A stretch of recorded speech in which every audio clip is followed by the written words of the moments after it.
Bust down, Pantheonas. What's going on? Happy Thursday. All the way What? down, downtown, Browntown, clown. Okay. Browntown was just slightly crazy, only a little bit crazy. Uh, what's going Well, on, folks? well, you know what's pink, right? Where are we going with No, this? there's a St. Louis rapper. Oh, okay. All right, gotcha. We're talking about strawberry ice cream. Everybody, relax. Hi, everybody. How we doing? How's What people? up? What up? What up? What up? What up? We got to talk about Ryan Coogler. You know what I want to talk about the most right now is Ryan Joseph Coogler. The Him. Netflix deal. Yeah, For sure. No, a lot of stuff. Supergirl, an awesome Spider-Man trailer. That shit was heat. I have questions. Yeah, packed list. We got the verses going on. If you hear some random Pretty Ricky or B2K, it might be coming from the next room because the verses is on the big screen. So but I'm having that's going difficulties, and on. I don't know if that was him or me. But we got a versus going on. Versus between who and who? Pretty Ricky and B2K. Oh, Pretty Ricky and B2K. It's while I was sitting over here waiting to get going, it was kind of keeping me entertained. So it's definitely but going does down there. Pretty Ricky have 20 songs? Hey man, I don't know what's up with y'all and it's Pretty Ricky doubting, but they started with Grind on Me. Okay? Like that's how much confidence they had walking into that building. So I'll have to Wait, play the whole thing back. But you're supposed to start your verses with a medium song, not one of your hot songs? well, I'm just saying for Pretty Ricky to have so little, as everybody keeps bringing up, like, oh man, I don't know if they got enough. I don't know if they got enough. They sure did start with a smacker. You know what I mean? Yeah, more people watch the beginning. You're a YouTuber. No one sticks around to the end of the stream, so they just want to Yeah, entertain them. I think they want to win though, right? Don't you want to win the verses? Don't you want to win the battle? You're What right was your though. Most favorite people are watching in the verses? beginning. My favorite, It has to be Locks obje- versus Dipset. nah. My personal favorite was Gucci Man versus Jeezy. Like that's a personal favorite that will live in my mind forever. I I think. apologize, Marcus. I did not watch that one. Oh my goodness, it was a classic. It was the one where there was actual real beef. Like we might fight, other than maybe cash money and no limit.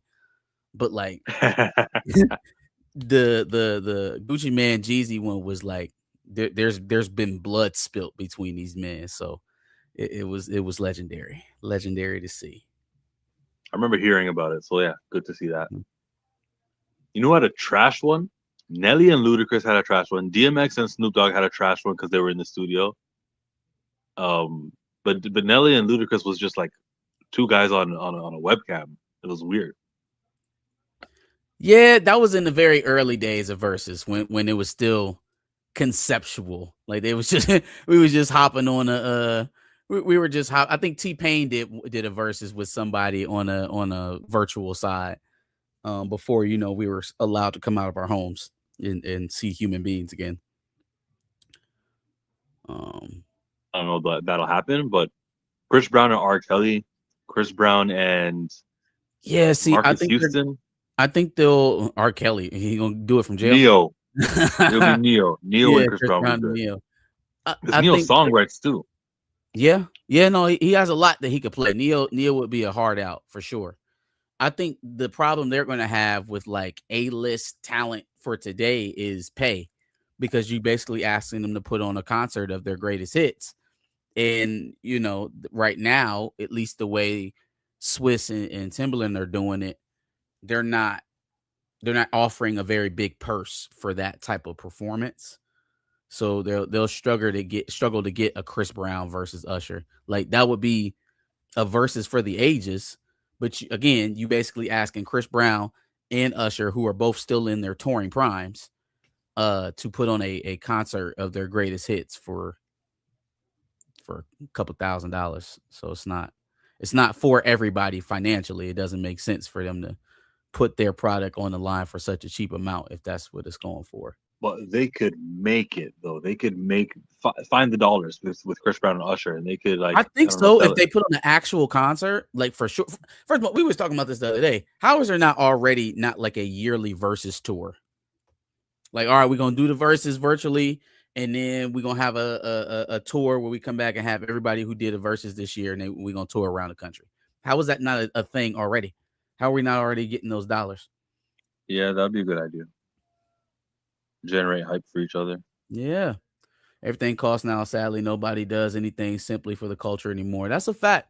That's a fact. I mean, this is basically out of Cameron's mouth how all of this is set up. Like, it's not Mm. enough money involved for you to really ask A-list talent. Like he did it with Dipset, you know, when they when they went against the Locks, but I don't see him ever doing that again. Right? Like especially not where he's at right now um with the show and everything. Like he's up right now, so Groups people are like the to cash in when they best. can.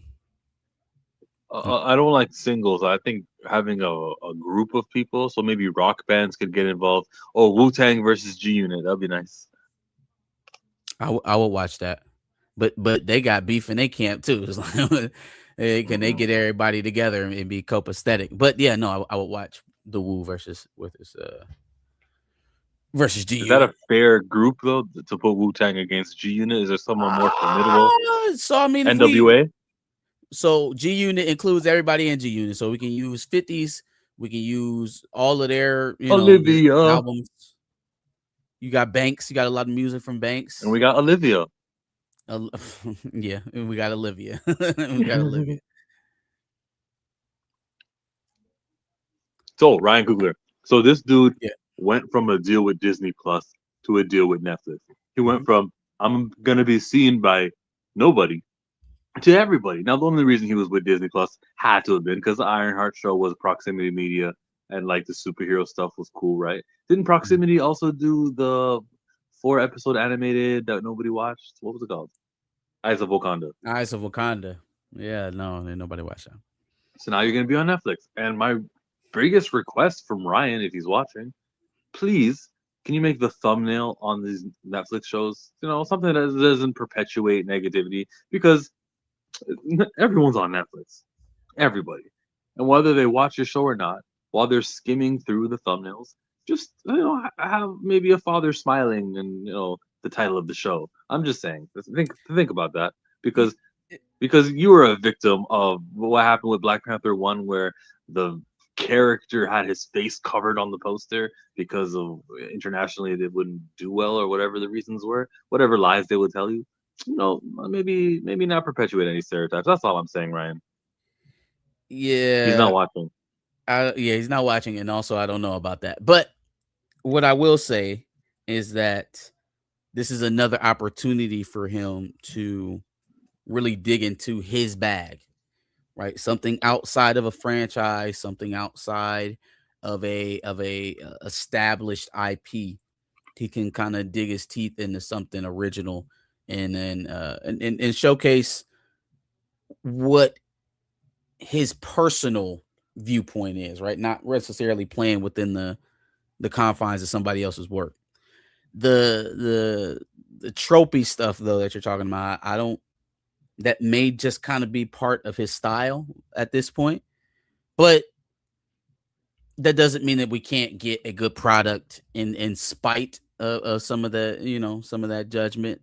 Like I said, Sinners was a hit, regardless of any distasteful stereotypes or narratives we may feel like have emerged. He made a hit, made a bona fide hit. So I think he just has more opportunities, more swings at bat to do more creative things. Now, what I will say is you don't get permanently stuck in pre Jim Casting Crow Michael B. era. Jordan. Well, that too.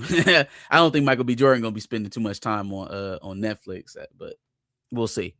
Um, but no, in terms of what you can do, man, you open, do some fantasy, do a crime thriller, do a rom com. You know what I'm saying? Like, really dig your teeth into something. I want to see how far as a creative you can stretch. And so got a blank slate with Netflix to do whatever he wants. So see where we go. See, now you're talking to him like he's watching, but he's not.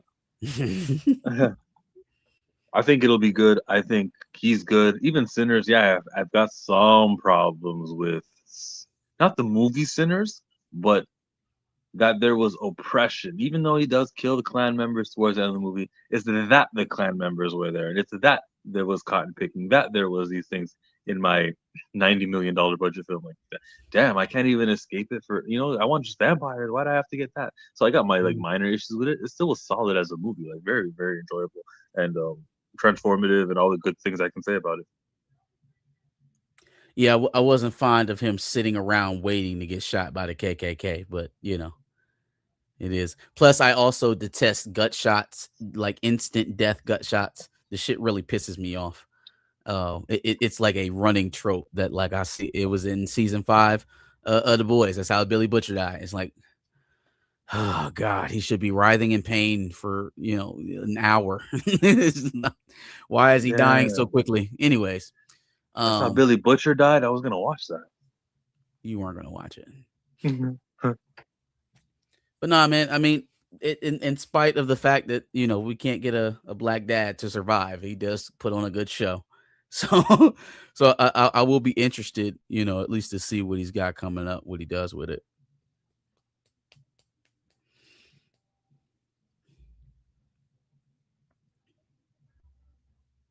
Still there?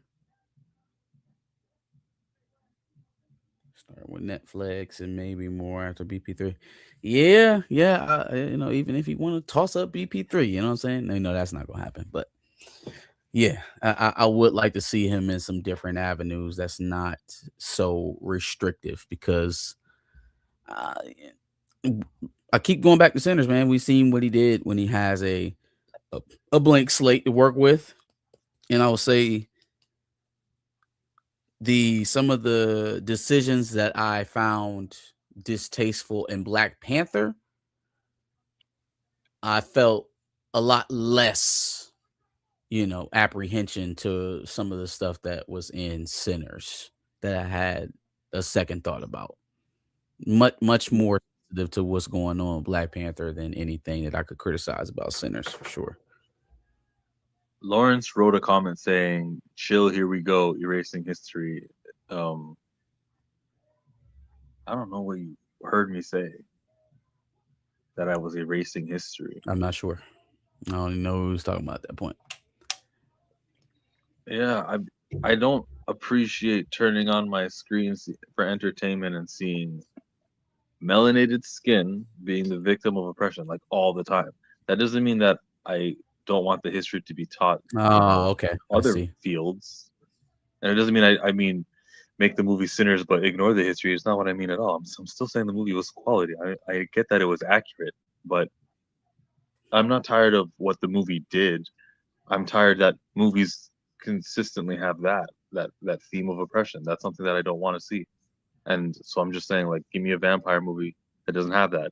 Maybe it doesn't take place in the 1930s. Maybe it takes place in the 2030s. Like, can I get futurism, or can I get So, things that yeah, are that's what I'm saying. Like we could really stretch out our settings here. Like we don't have to be stuck to a Reconstruction era time period. We don't have to be stuck in Jim Crow. We don't have to be stuck in slavery times. Oh, yeah, no. And I mean, we hey, don't even how have to about be stuck something in that this happened world. more than how about over 400 years ago? Where's that Mansa Musa movie? Is it Michael B who Yeah, was doing that, or was it yeah. Ryan Coogler? One of them having talks. Maybe that would be a good Netflix TV series. That would be fire.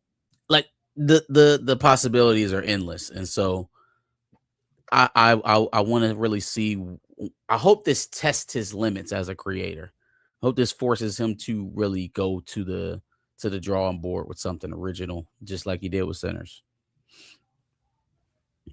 Right, Team Coogler. Except he needs to recast the child.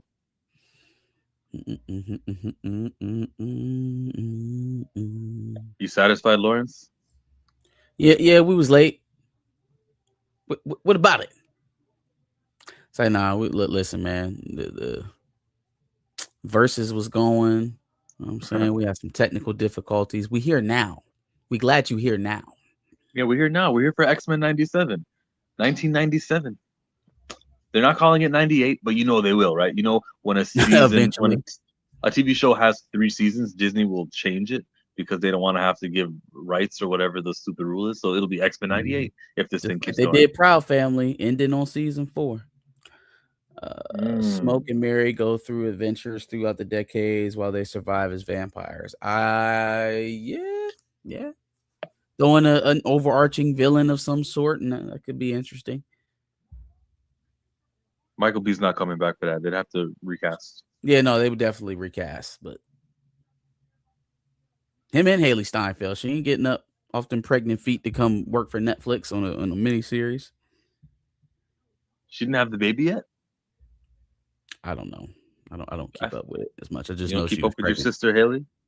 My what? Your sister. Your You gotta sister. stop. You have to stop. You gotta stop. So Ooh, X Men '97 a is out Sinners here. anime about Smoke and Mary. I'm intrigued. I'm intrigued. Okay, I got you. Back to X Men. Okay, this is a lot of people are giving compliments to the show, and like feels like the energy around it is the show that we all liked is back, and I'm waiting for the car crash. Now, of course, I could be wrong, and this could be phenomenally well done, and it's gonna take more than one episode, but you know how hyperbole works. I think people are gonna get that Boondocks season 4, where Aaron Magruder was not part of it anymore, and it was just lacking what the spirit is.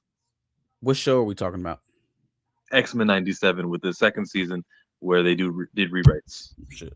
Yeah, no, I'm apprehensive as well, right? Because I do think you felt Bo's influence on last season, good and bad, and so you telling me that you went back and you dug deep and you rewrote a lot of things as to, I mean, you took the man's writer's credit away, so I can't assume that you were really headstrong about leaving his work intact.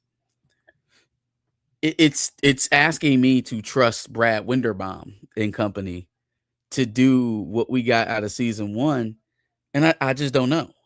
I just don't know. I think we'll know pretty early. I don't think it'll be too far. I don't think we'll have to get halfway through the season to know whether or not this is still going to be a good show.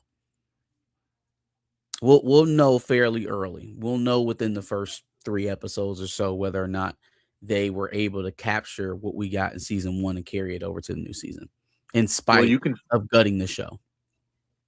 All it will take is one good episode to start with to make you feel like your confidence is where it needs to I be. I don't know, because I mean, think about how the reception was to X-Men 97 in the first couple of weeks the last time for season 1. People were clowning it when they first saw the animation online, and it wasn't What? until we got the first time we saw animation from X-Men 97 they were getting clowned. The very first time, because the it didn't, I don't know, something about the talking scenes, the non-action scenes kind of seemed a bit off. Once you put it into the broader context of the rest of the show with all the other, amazing scenes that we saw in there, it kind of blended in. But that first initial look, it was like a conversation between Gene and Storm. And people was like, Yeah, I don't know. in the I bedroom. don't know. So I think it does have to sustain a bit. Plus, season 1 set such a high expectation. I don't think people are going to be happy about, a, oh yeah, we had a great episode 1 and then it tailed off the rest of the season. People are going to be expecting a follow up to what they got this last year. hmm Hype level for this or hype level for Supergirl? Chat, I want to ask you, which one are you have a higher hype level for? Because Why would I, you do that? Why you do that? you know that Supergirl thing is like, when is it coming out? It's today, isn't it? Yeah, and what is already out for it in terms of reviews is pretty scathing. It's not good. So I want to hear that it is attached to the greater world because if she's gonna go to many planets, we got to see what the cosmos are saying over at DC, and maybe a reviewer doesn't really care about that stuff. A movie critic doesn't care, but me, I love that world building stuff. That may hit. I might resonate with this. Yeah, if it does that, and I mean, I don't know. It just it doesn't. They're not describing it as a very strong film or script for that matter.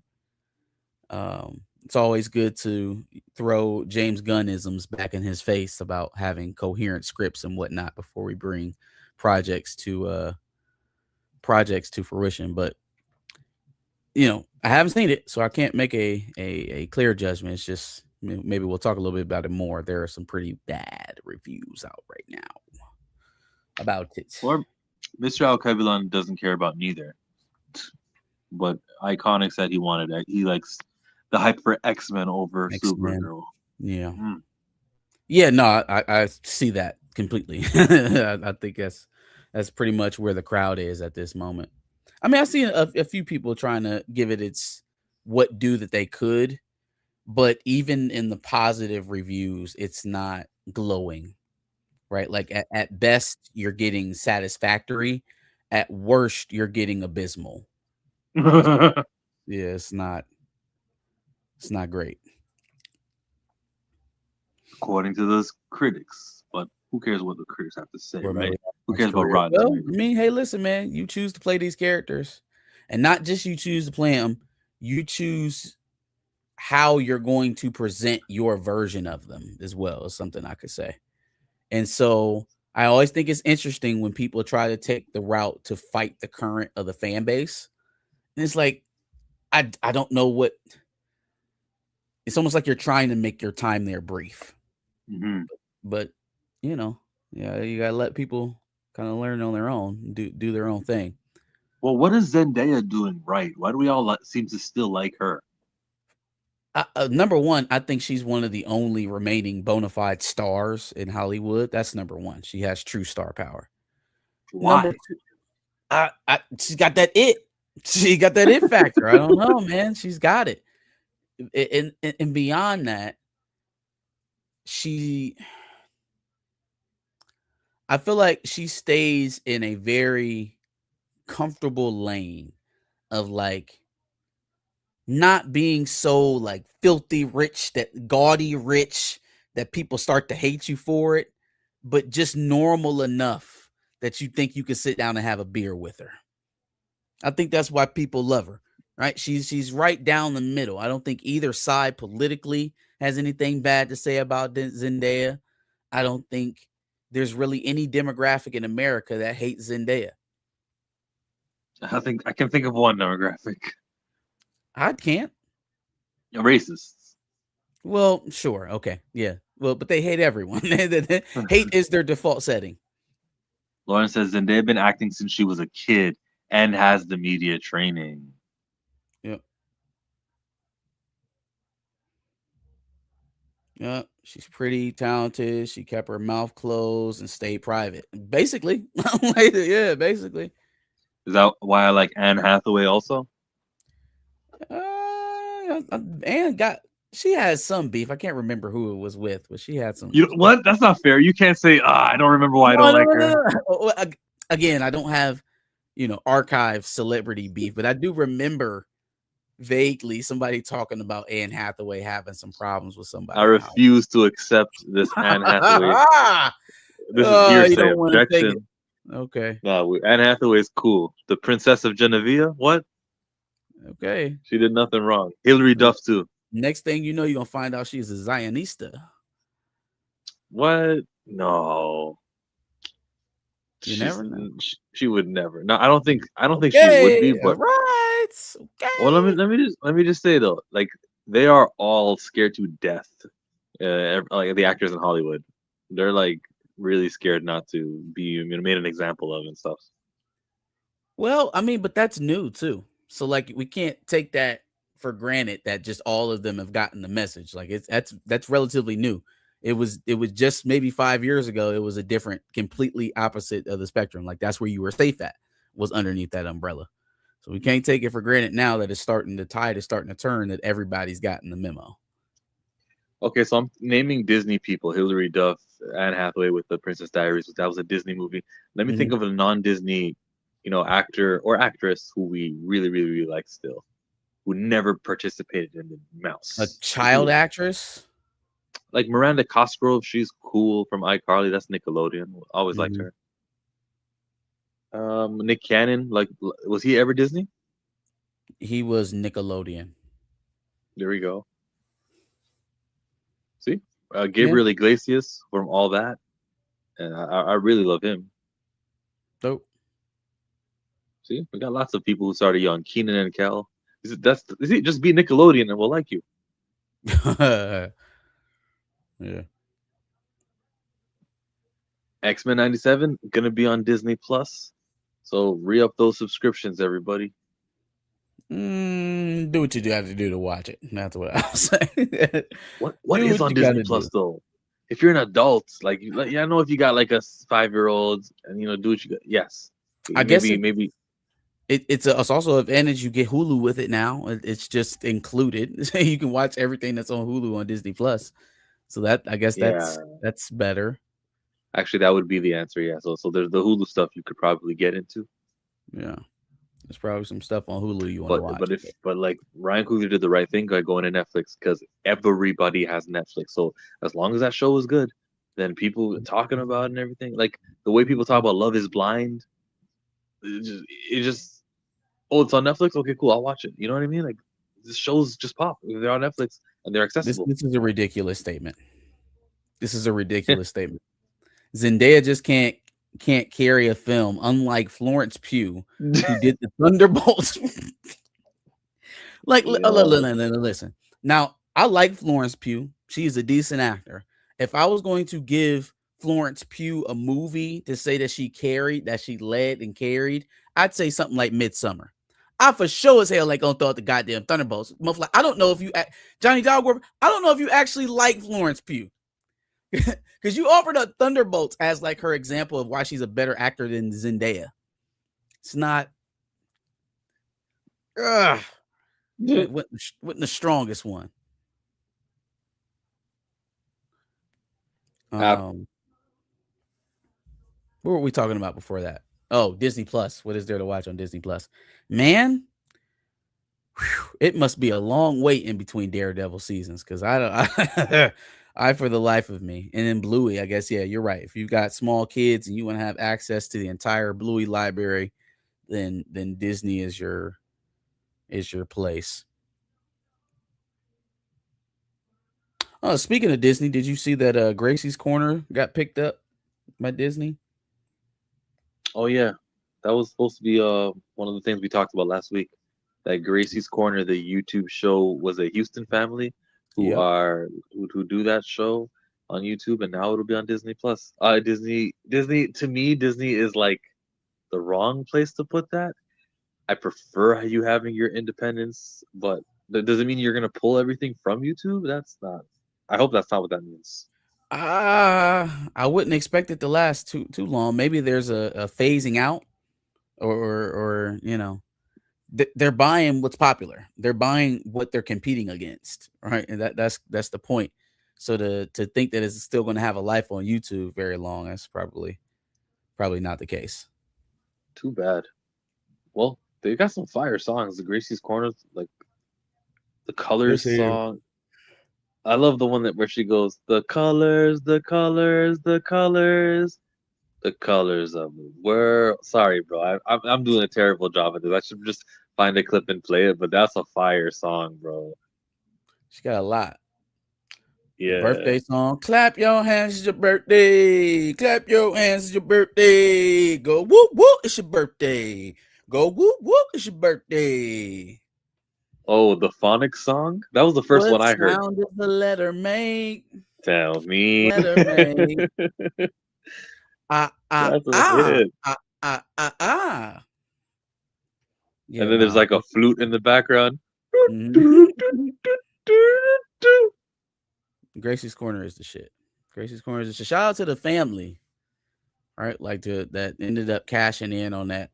I could only hope one day I could pass off this channel to my children and it actually be worth something that somebody would want to buy for sure. That is dope. Yeah. First, Yeah, they over here. We done started some Florence Pugh beef in the chat. Next. I don't care about this Florence Pugh stan. Ooh, someone said It's a legitimate interested. war.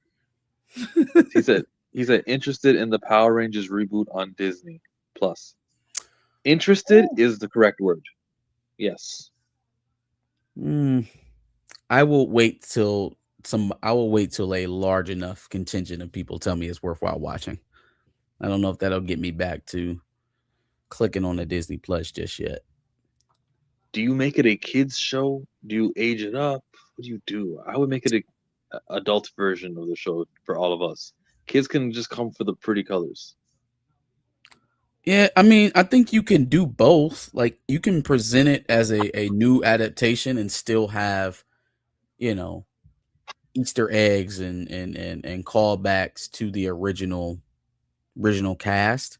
Thinking like Bel Air, right? Like it was definitely a modernization of Fresh Prince, but there were enough callbacks in the show for the original fans, for people who watched the show while it was on, to relate to. That'd be the best case scenario, Bel Air Mm, for Power yep. Rangers. Let's do a Bel Air version Power Rangers. Seriously. But who knows what they'll do? Just know in advance that you are going to have a new team next year and a new team next year, new team next year. Like, you know that now. You didn't know that back then. Of course, everyone who knows Power Rangers knows that. So foresee it and then plan a 10-year anniversary Forever Red. Maybe call it Together Red. Like, plan the future. Explain why certain Rangers don't get to continue. Explain why they lose their power so that it takes another team. Think of it and have one constant character who's always there, like a Zordon. Yeah, but good Yeah. luck to them. So I'm interested. Yeah, I am. And whenever that thing comes out, I think they have to reshoot it. So it's just gonna be delayed, delayed, delayed. Like everything on Disney Plus really is gets delayed, delayed. Remember how long it took for Wonder Man? Vision Quest was shot like 2 years ago, right? Right? When was Vision Quest shot? We've heard about it for a long time. So Yeah, we'll get that it one. was been done for a while. Maybe we'll see a trailer at Comic Con, which Comic Con is going to be Comic Con this year after Yeah. taking last year off. The year before, it was when Robert Downey got on the stage and he was wearing the Doctor Doom green. This is it. This is going to be probably an eventful Comic Con. We will hear what the year will be about. Yeah. Okay, good job, Marvel. Let's see. Yeah. Yeah. Get your first see, which do you think the have you seen the leaks of the trailer that have been going around online? Yeah, it was glorious. I would say you think that that's the real deal? That's the one? I think it's the real deal, but what do I know? I mean, no, it very well could be. I still need convincing, man. I still need convincing. Also, a great trailer. Great trailer. Don't really know what the F is going on or why this assortment of characters is together fighting, but I'm sure we'll get some vague, explanation in the beginning of the movie because You the seen the the one act where figure is the real point. you seen the one where Steve is where there's no gravity, but he can lift the Mjolnir?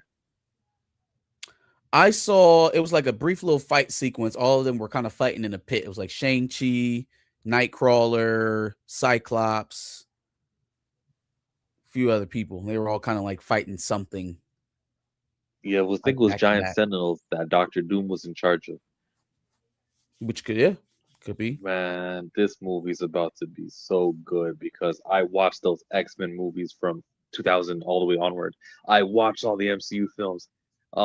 Fantastic Four, like this is so good. Like just to see everyone in the same place except for T'Challa because they had to kill him. I think this movie's gonna be fire. I hope so. I don't want The it to fail. Russos, Just it's, the Russos are gonna got a bring lot that of work to do. spark.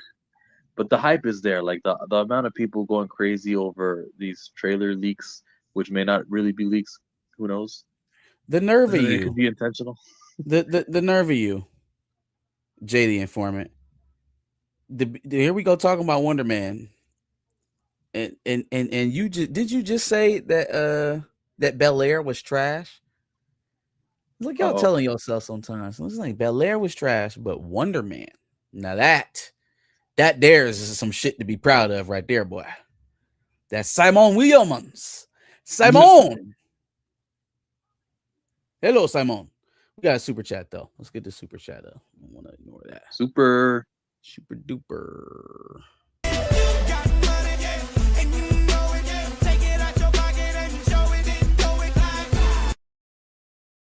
Way that way.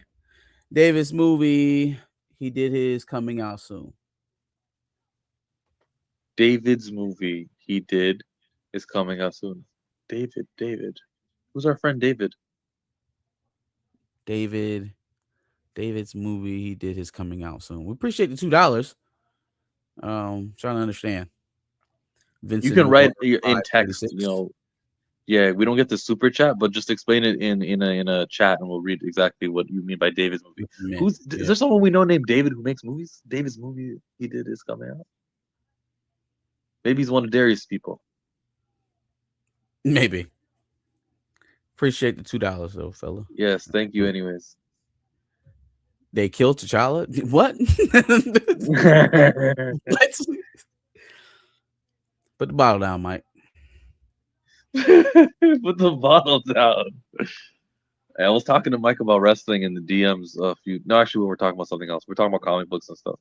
Uh-huh. But salute to Mike, bro. Mike, I'm gonna need your advice, bro. I'm gonna need you to tell me when they do the Static Okay. series, or tell me when they do the Vixen series. What's this absolute Batman thing that one of you guys wanted to talk about in our group chat? Yeah, apparently they're doing an absolute Batman animated series at What? Prime. Mm-hmm. So, absolute Batman is that the Lucius Fox story, or is it somebody No, else? No. Okay. absolute Batman is Bruce Wayne, except he's poor in this universe, and he's like 7 foot tall, really bulky.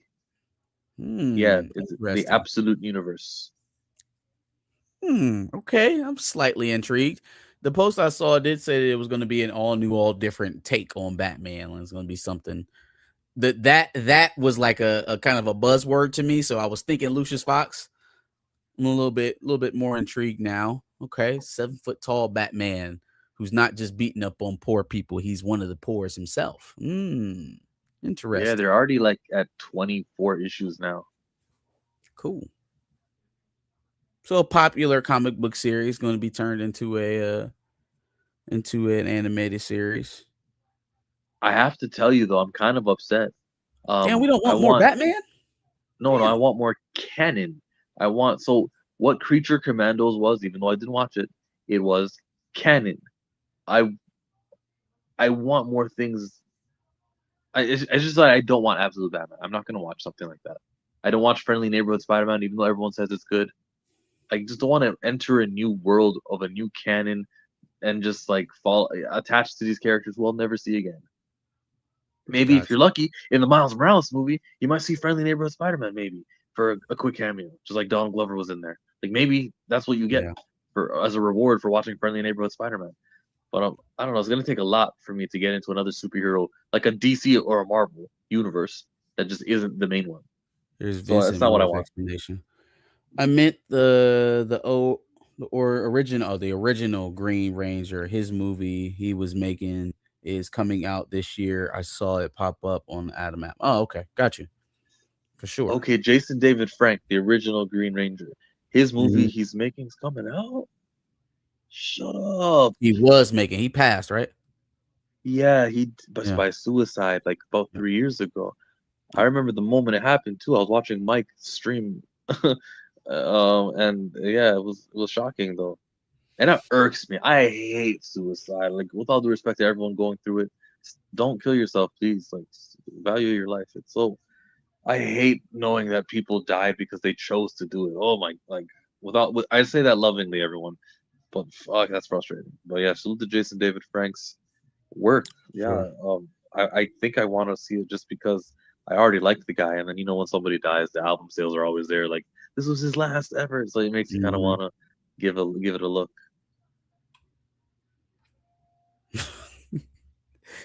Batman poor. Hell no, destroy.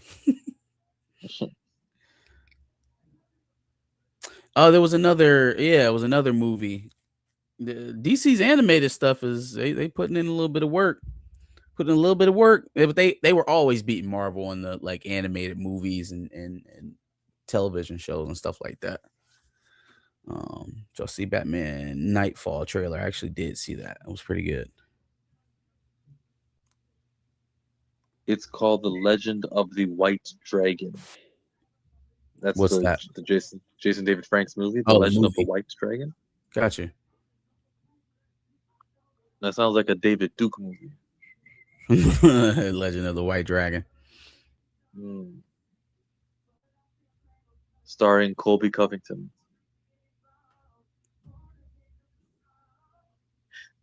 Ah, looks like we've got our third member here. What up, Darius? What's going on? We did X-Men. We did everything but the House of the Dragon. I mean, we could certainly circle back on a few things. We didn't break into Supergirl all like that just yet. What's there to talk about? Did you see the movie? Is that where you were just now? Oh God, I'm not paying to see that. No.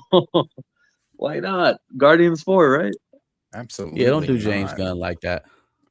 Absolutely not. Am I paying to see Supergirl? That is, I mean, I've been saying though since the previews and things for Supergirl that it looks like an abysmal mess. It looks like it's going to be a disaster. It looks like it. And this is not like Gunn directing or anything like that, but I see why he loved it so much. Just the clips that I've seen from it. Yeah, the clips that I've seen from it don't look great. I saw this one clip of her like in the desert fighting, and it just wasn't that fantastic. The reviews on this are bombing the shit out of this. Now, granted, the audience score seems to be better, but that's typically how it goes. The audience score seems to be better, but I will still say there are people that are just average viewers that aren't critics that are also saying, "What the fuck? That this is some shit." But hey, Supergirl. Yeah, not like that's what I was telling Chill. I was like, the highs are like it was satisfactory. I had low expectations and it was fine. And the lows are just like really low. It's really low. Like low. Pretty scathing. And these are from the folks who got to go see the movie for free. Like the movie's coming out tonight for the public, for all the regular Joes. The folks that got to go see the movie for free are dogging it. So yeah, man, I don't know. I continue to scratch my head on why our vision wasn't more tailored to formulating the Justice League. It's almost like he wanted to. He's like, nah, we're not gonna do origins for everybody. We're not gonna build this thing from the ground up. Everybody knows these characters already. We'll just skip ahead. But like in skipping ahead though, skip to the good shit. You know what I mean? Don't skip to Booster Gold. Don't skip to Sergeant Rock. Don't skip to fucking Those might even not happen. yeah, no man, just nope. Darius, Well, you reposted that video, that 3-minute video that he had of the stuff that he was announcing initially when he first came out, the Authority, Paradise Lost, and Waller and all that other shit. And it was just like, no, that hasn't come yet. No, that hasn't come yet. That's supposed to be in the works, but we don't want it. And then some of the plus stuff that got axed out, like the Authority or Waller, is getting replaced by a Jimmy Olsen show. It's like even when we benefit and get some of that nonsense up out of there, he just replaces it with more nonsense. Yeah. Yeah. I said this, and this might be for some might be a bold statement, but I stand by it. I think the numbers that we are seeing for Supergirl are going to be the numbers for the upcoming projects, and I dare say, well, I don't want to say numbers. We haven't seen numbers yet. The reactions that we're seeing for Supergirl, I think, are going to be the reactions for upcoming projects such as Clayface. Maybe not Lanterns. I think Lanterns is going to do fairly well. And I even think Man of Tomorrow, because let's not pretend. Now, again, depending on the cameo that are in it, the characters that are in it. But let's not pretend like the first Superman film for the DCU just was fantastic in numbers No. or in reception. So, I don't know. That's why I've always stood by the league. I've always stood by the heavy hitters, bring those guys out first. Then if you want to have your fun with these other guys, do that. But it always made sense because I'm be honest with you. I fear if this was a Wonder Woman film that we're talking about, because since people like a lot of the criticisms right now are, why don't you guys like women-led films? That has nothing to do with it. It has zero to do with this being a woman-led movie. It's simply that nobody cares about Supergirl. If Booster Gold goes up and people go crazy for Booster Gold, I'll eat a sock on stream.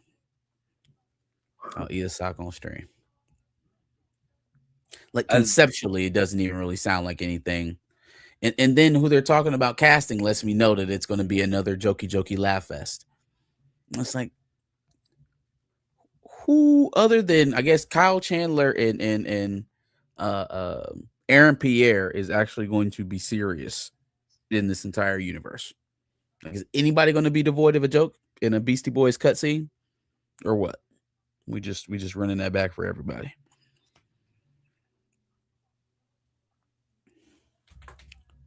You stop. I agree with you. I am too fly cam. It could be really cool, but when you're pining after Kamal, I know I'm not pronouncing the last name right, Kamal Majiani, or however you say his last name. When you're pining after a character like that, when his role in Eternals was the comedic relief, his role in anything he does is typically the comedic relief. Although he's like, I don't care that he's put on 40 pounds of muscle, he's still the comedic relief. The concept of the character, Darius, is that he's a loser from the future who goes back in time and now he's a superhero. So it's like the equivalent of like Trump taking a 22 pistol and taking it back to the time where they only had shields and swords and becoming king. Like that's what we're talking about with Booster Gold. A not very talented individual who just has futuristic tech in a time that's basically primitive to his, and now he's a superhero because of it. Even conceptually, it's not what you want to lead with. It's not what you're putting your best foot with. You said it. Like, if you've got the pillar already set, if we've already seen a Justice League form in the films, now we're looking for ancillary stuff. Now we're looking for those smaller characters to fill in the gaps. You have no foundation. You got Superman, and that's it. And it wasn't even the greatest showing from your flagship character. So it's like, where does the confidence come from? Like, why are you so confident in some of this stuff turning the tide? Like, you put your best foot forward. You had Superman, and in all honesty, it wasn't a poorly shot film. I just think it lacked a little bit in script, and also the tone was a bit too juvenile at times. But that was your best swing. That was $350 million, regardless of what he tries to rework it down to. It was a lot of fucking money, time, and effort, and it didn't result in much. So, no, well, it was a liked movie. It was a good launch. I don't want to say it resulted much. It did what it needed to do as far as like get us started. It's just that we had to go to Clayface right next and Supergirl and everything else they're doing. Sure, but for what they put out for it, you would have hoped to at least crossed into the $700-800 million range to let you know that, okay, we got back what we put up into it, not just in money, but in time and exposure and how heavy they leveraged into that movie. You're not expecting to make $500 million. You could have saved yourself on some marketing and went out and made $500 million. It did 6. Okay. That's a big difference. Is it though? I'd say Kamal's pretty fucking confirmed. I mean, he's all but confirmed from the studio, but I'd say because out of since we've talked about Booster Gold, since Booster Gold has been talked about in the DCU on the DCU slate, there's been no other name attached to Booster Gold besides Kamal. There's been no other celebrity's name attached to this character. And then what confirmed it for a lot of people was the Peacemaker premiere. Yeah, Right. yeah. There was when he one was other there. dude. There was somebody else. Remember, before dude, it was a guy from American Pie. Guy The from dude from American American Pie. Pie. The blonde guy. Um, what the fuck is that guy's name? Stifler. Stifler. Stifler. Yeah, Sean William Scott. that was the first guy. Oh, That I see. when Booster Gold when they first Oh started talking yeah, about it, him. I they do said remember him that. first, and then it became the other guy. I do remember that, but this one I don't think I ever believed this one. Because what is the last thing that Sean William Scott has done? The Rundown. No, he was in some hockey movie a couple years, not too long ago, some years ago. I mean, I remember him as being, the at that time he was kind of like the what's the dude's name? Andy Milanakis. nah, not Andy Milanakis. He was in Role Models. That's another one. He was in Role Models with Paul Rudd. He was in Role Models. The Yeah, last thing, I mean, McLovin. the thing I remember him the most for, and I don't know if this means anything to his career, but is dude, where's my car? That's what I remember him the most Dude, for. where's my car? Yeah. That's what I remember him the most for. So I don't know. Yeah, I never believed that one, but I do believe Kamal. I believe that. I mean, What do is your your thing, tattoo man. If you feel like you got the levity, if you feel like you have the bandwidth to make those type of movies or in those type of television shows in this state, have at it, brother. Let's see how long you keep the position. James Gunn is going to lose his position for other reasons. The Ellison family is not going to be too happy with that Jarhanpur analogy he was putting in his movies. So But I at think this rate, though, Are we he's sure? making it a little bit easier because it would be for at merit. It wouldn't be a meritless firing, a meritless firing at this point. Are we sure sure about the Ellisons? The only reason I say that that, they're Zionists. well, no, that they were. I thought they said they were pretty excited to work with James. Now that could just be talk. Man, yeah, that's talk. Hell yeah, that's talk. Hell yeah, that's talk. If you when you said, "Are we sure about the Ellisons?" I was like, "Are we sure that they're actually going to get Warner Brothers?" And I do still think that there's a few hurdles to climb. There are a bunch of state AGs that are holding it up. There's some problems internationally with getting it approved. So, uh, do they ever even really get this? I think if it gets past a certain point and the sale hasn't finalized, then they have to pay Warner Brothers some money back. So your guess is as good as mine if it ever officially ever goes through. But in terms of whether or not the Ellisons will fire James Gunn based off of ideological reasons, absolutely, 100%.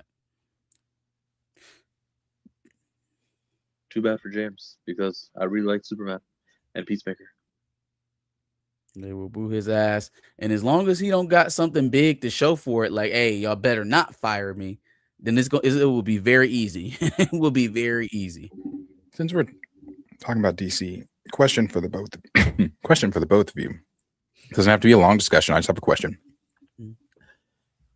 Do you think the Penguin gets the reception it gets the attention it gets, had it not been for its predecessor, the Batman, setting up Colin Farrell as Cobblepot's? You think you can throw out Colin Farrell as Cobblepot's as just a random show to the public? Before Batman? Before Batman. No.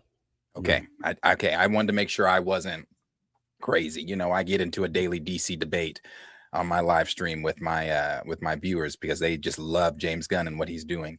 So I had people telling me today that no, I still would have watched. I says, you're telling me if DC just dropped a Cobblepot series out of nowhere, you're watching that?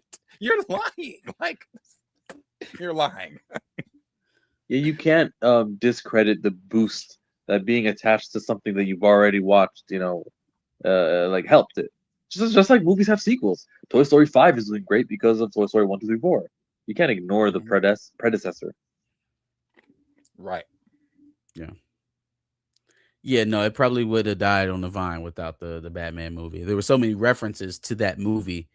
And like you said, him showing up in the Batman one, kind of primed people for what this series could potentially be. So I think that played its role. Um, with Gunn though, it is very, for a guy who is just so headstrong about planning and having a set plan, and that's the reason why comic book movies are failing and blah blah blah blah blah. His forward vision seems very scattered. It's very scattered. Like it is not very, at least to this point, has not been very concise. There's not a clear direction, and I just don't think he's got the meat. He doesn't have the oomph. There's no beef. Hey, yo, he didn't have the beef or the oomph. You got to relax. I know it's Pride Month, but Jiminy You got to Crickets. relax.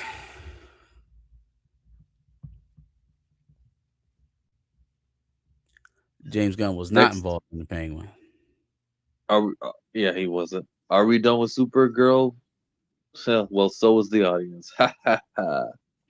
I believe that, Mike. I do. I believe. I didn't watch it, but I believe, from what I've heard, I know Penguin was a massive success. I'm just saying, Very good. for the people that were telling me that, oh, I still would have watched it. I would have watched the Cobblepot's series if it had Oh no, nothing they to do with. lying at their teeth. I know. Yeah, I know. I'm like, they what the lied at their hell? teeth, for No, sure. you're not. No, you wouldn't. Look, the only reason why you were remotely hyped for this movie is because it was the same guy from the Batman movie. Yeah, if he Oh, didn't and do I such a had, good job. well, I had Yeah. them telling me too. Well, also because it's Colin Farrell. So you're telling me I don't give a damn who it is. Like, Hey, Colin Farrell done made a bunch of movies I know y'all niggas ain't never seen. Has never seen. It's this movie called The Lobster, and it's him, and it's the dude who just played Silvermane in the Spider-Man War series. I know 90% of the audience right now ain't seen that movie. Colin Farrell was in it, so I gotta watch it. Don't play.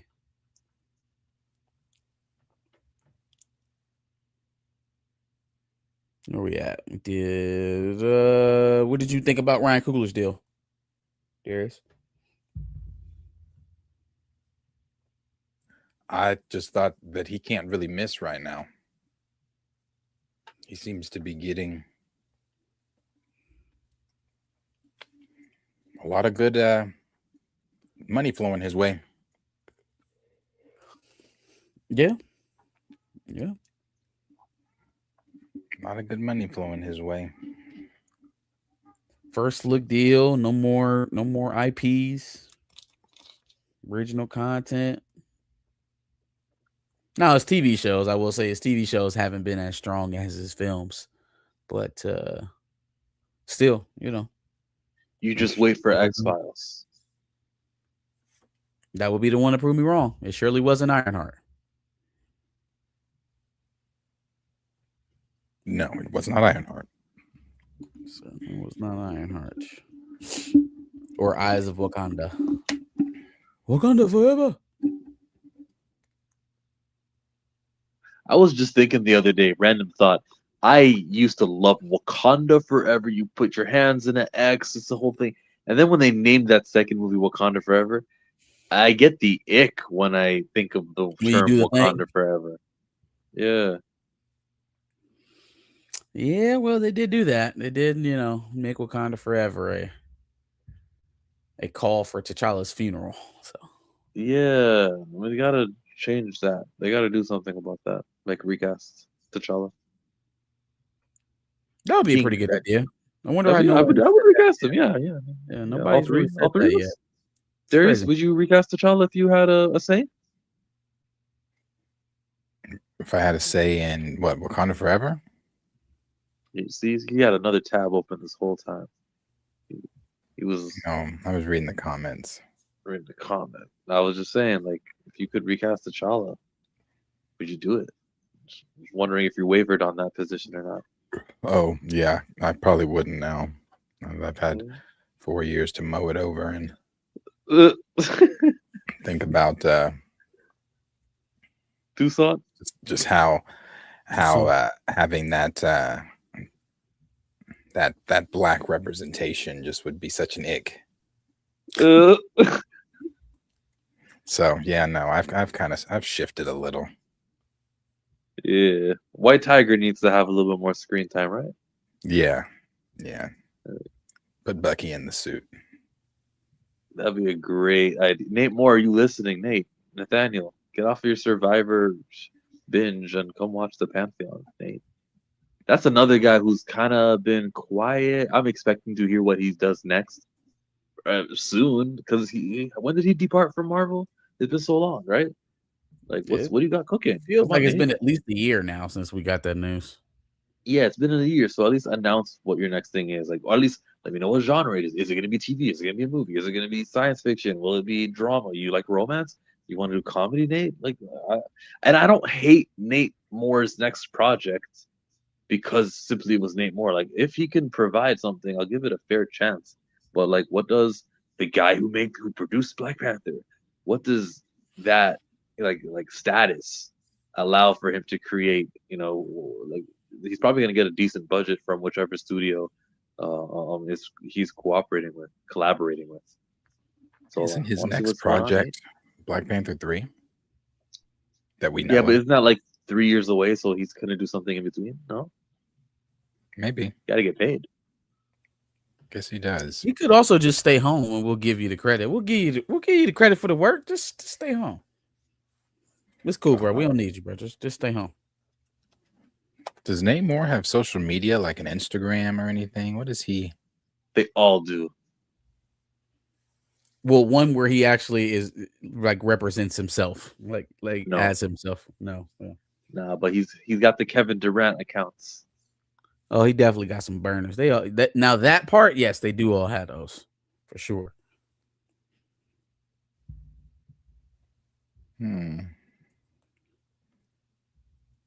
How do we smoke him out, huh? I don't know that he does. I was trying to find his social media. Unfortunately, I don't think he has anything that's He got the burners.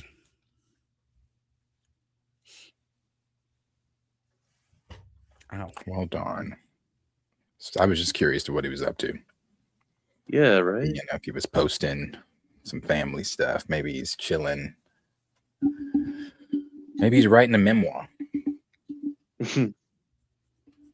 Writing a memoir. When I decided not to recast T'Challa, these Negroes got so upset. It only took us a 5-minute conversation, but it took them so much longer to get over it. We even threw them a bone at the end of the movie. We got a super chat. Let's do it.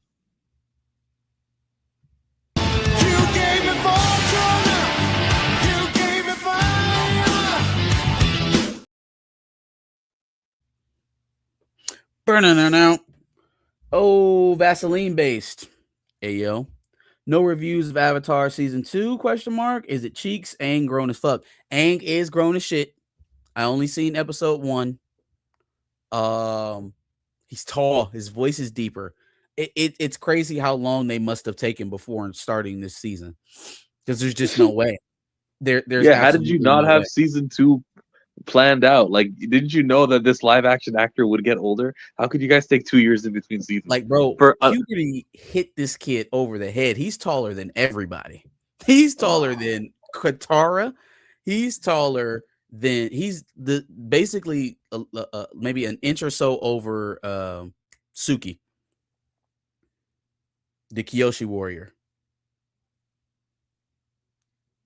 And they joked about it a little bit in the first episode. It was like, oh man, you grown so much. He's really sprouted up like a weed. And you're like, yeah, motherfucker. I guess y'all took 2 years off, huh? Because that boy got big. Pause. Appreciate the $2, Vaseline. I said every time we talk about it, he is going. When they get to the Fire Lord Ozai stuff, he's Fire Lord Ozai. Be a grown ass man. He might have a beard. He may have a 5 o'clock shadow. Yeah. By the time Sosa's comment hits, he may have a full-on 5 o'clock shadow. They should do what the Harry Potter kids are doing. They're filming back to back to back to back to back, They even if got those to. kids get older. Yeah, They got to. because they know it's a success. They know that everyone likes Harry Potter, and so they're gonna plan accordingly, even if the show is Well, not gonna but come out for a long time. I was thinking it's more so to avoid the very stark puberty jump that's sure to happen with a child this age. But sure, yeah, if you're that confident in it that it's going to be a success, go ahead and run it up. If you can get the studio, if you can convince the studio to do that too, right? Like green light the first 3 seasons of the show. We haven't even aired one episode of it. I think Prime is still paying the bills on the damn Lord of the Rings series. Right. But that's it. Yeah, it's you know what? It's a foolproof. Oh, this is gonna be Lord of the Rings. That was probably what they were thinking, and rightfully so. Exactly. It is Lord of the Yep. Rings. Yep. Uh, Look at me feeling sorry for Jeff Bezos' company. Yeah, no, I don't give a shit. But I mean, but in all seriousness though, the show is decent. It's still good. Like I'm only one episode down. The one thing I did notice is that the dialogue isn't as choppy. It doesn't feel like they did a carbon copy from the script from the animated series to the live action now. There's a Okay. little bit of variance in what they say to each other, even in what's happening. Like the events aren't happening. They are, they're happening in order. The same things, the same results are happening, but it's like I felt like last season was very step by step, like a 1-to-1 of what was happening in the cartoon.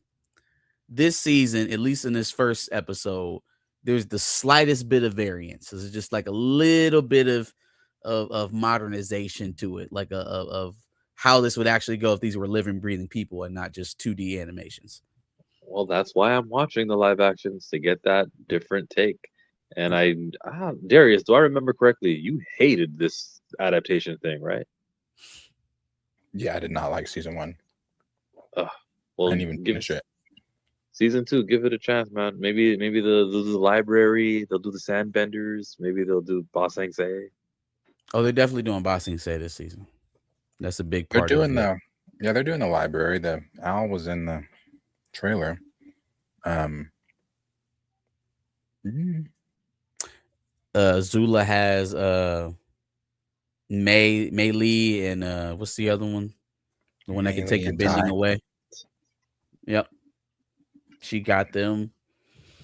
May and Ty. Zuko and Uncle Iroh, they out kicking it in the little fields or whatever, picking fruit and shit. Zuko acting like a bitch. Still waiting for his great turn. I hope his character arc comes off the same way it did in the animated series. Zuko in the animated series is one of the greatest character arcs in any television show ever made. It truly is. I don't know if I'll have the same reaction to it in the live action, but I hope I do. Well, let's not set us up for disappointment. You know what's coming, so you're not gonna have the same reaction. No, I still want to feel the emotion of it, man. Like you kind of really felt for Zuko once you started to understand why he was so Zuko, so much like how he is. And then when you really dig into Azula too, and why she pushes against Zuko so much, and what she's striving for, trying to get her father's attention, it kind of all plays against each other, and you end up feeling sorry for both of them, but less so for Azula because she's like a murderous, crazed person. But Zuko, you really feel because he was really like the sweet kid of his family, and he got goddamn barbarized into being what he ended up being out there on the field looking for the avatar. So it is. I guess there will be some things that are lost in translation, but live action, I really need the Zuko actor to put his foot to the metal this season because he's got some really big parts to play for sure. Yeah. Thanks for that super chat because I enjoyed talking. I'm gonna watch season two, and let's Sure. make sure that 7 days from now we give it some time. You want to do a whole season or like still light spoilers?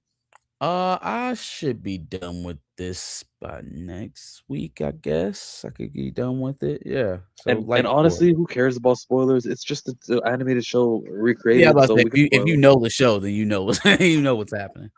Yeah.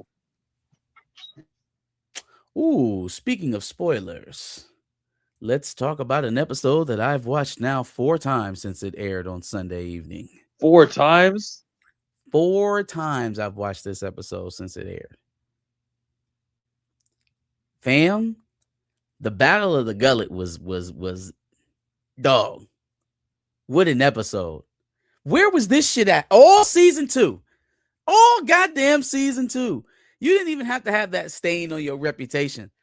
You give us one of them battles in all of last season.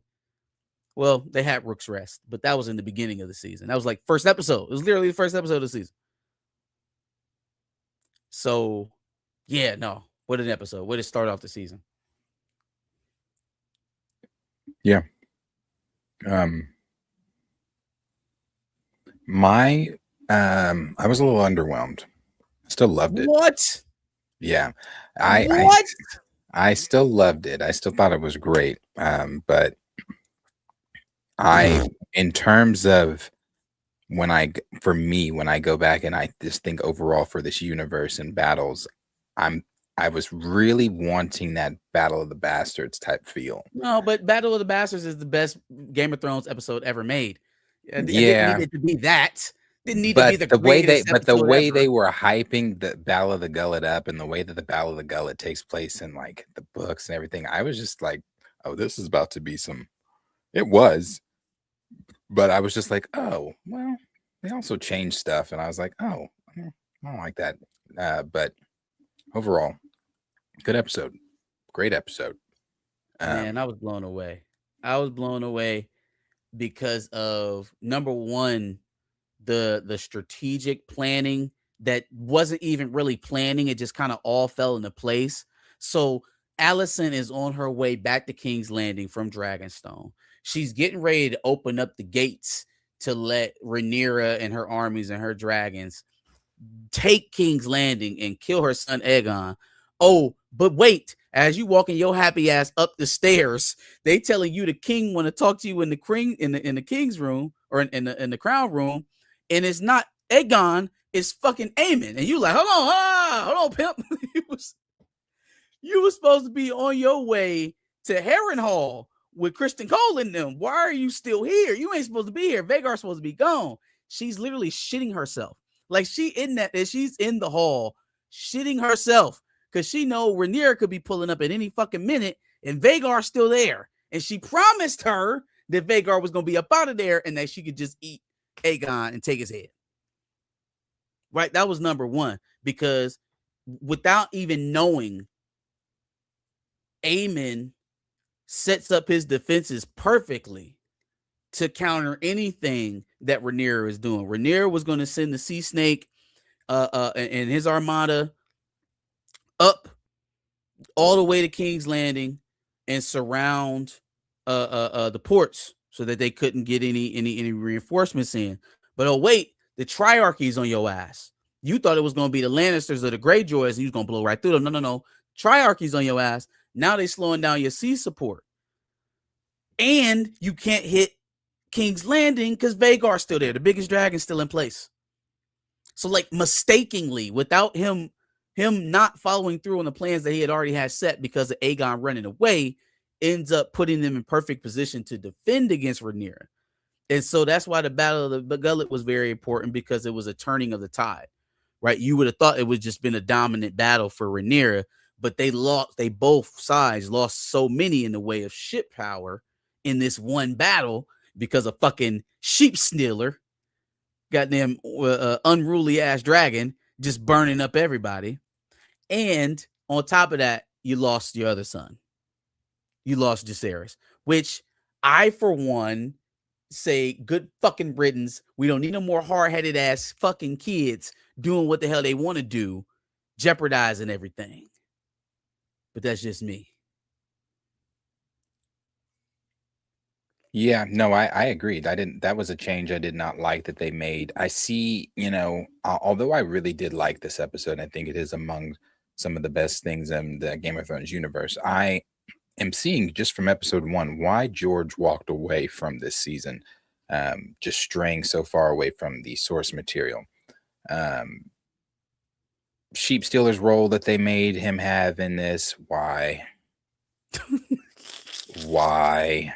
That was so frustrating. I was like, Raina, oh she my was like God. driving a semi through the park. She like, no, stop, stop, listen to me. Speaking in Valerian to him, and I'm just like, why is she? I'm like, damn, I really want one of those ballistics to go through her and sheep stealer right now. I was like, because what you're doing is about to kill Jason. It really Like, no, pissed me first of all, off. Jace got himself killed. Jace No, got himself killed. But Raina could have just took her ass to Dragonstone. She she was could have on just her taken her way. ass to She Dragonstone. could have took her ass to Dragonstone. She could have flew up to the Queen's perch and could have broke her out of her bed, so she could have got on her dragon or whatever. But she definitely didn't need to go into the battle. She led that dragon in the battle, and that was her first time ever riding a dragon. That was the first time a dragon ever accepted her as a rider. Yeah, you've had this Where dragon for where do you 5 get off? minutes. Where do And you you get talking off? about let's join them. Yeah, no, but Jaceres got himself killed. He got himself killed. He dumb. He shouldn't have disobeyed Rhaenyra, but after him and Vermax got clear of that first ballistic, Get the fuck out. He should have got the fuck out. But here comes Sheep Stealer's ass going after everybody. No, Sheep Stealer, they're on our side. I'm like, why are you here? My God damn. That's why you shouldn't have drove no truck into the fight, Raina, because you can't drive. Yeah. No, and I get it. Like, even her being there, he obviously saw that was Sheep Stealer's rider, so he didn't kill her. But it's tough to defend any of his actions after locking your mother in her quarters and threatening to murder her Queen's Guard if he don't lock her ass in there. Like, bro, you really just you kind of underhandedly flexing your muscle here. And I don't know, man, if his mom goes out instead of him, does she get caught by the traps? Like, does she Stupid too. Here's one of my biggest things.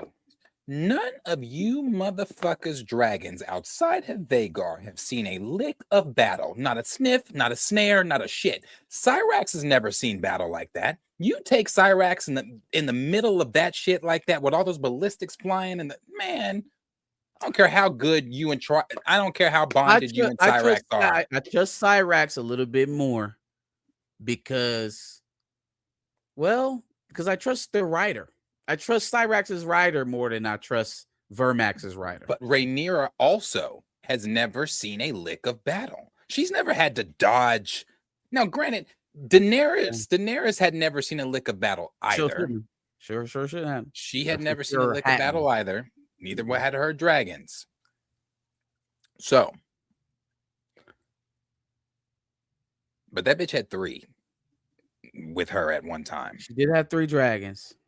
She had 3 with her at one time. I don't know, man. I just think it's stupid for you to be the queen. Now, I thought it was stupid when Daenerys did the shit too, but it's stupid for you to be, like Jace kept telling her, if you die, it's all lost. Like, granted, they're not all about to rally behind Jace after that, because then you're gonna have Daemon clawing for power. Here's where I push against it, and I get some of the narrative that they're going with, because this shit wasn't necessarily highlighted in the story that I read about the Dance of Dragons or listened to. But I hear that, all right, you have to be protected at all costs. You got to stay away. But then Aegon the Conqueror came down and he led the charge on all his conquests. Then you got it's a little his descendant, Jon Snow's daddy. You got what's his name? Was it Aegon? Aegon. His name was Aegon too. He was leading the charge. You got Robert Baratheon, great warrior, out there swinging his hammer. Like all the other kings, get the lead from the battlefield. That's why they was all over Joffrey's back, because he wouldn't actually fight in the battle for King's Landing against Stannis. He was just there barking shit and then went back and hid with the women. But all of the kings, all the ones that were actually respected, were known for their prowess in battle. So where does that leave Rhaenyra? Where, like, yeah, you're right, she's never fought, but there's also a reason to that, right? There's also a point to that. They've purposely held her back from fighting because she's a girl. Yeah, but my thing is, it's just you being queen, you risking everything. You need to allow. You should have let, because who did you have? You had uh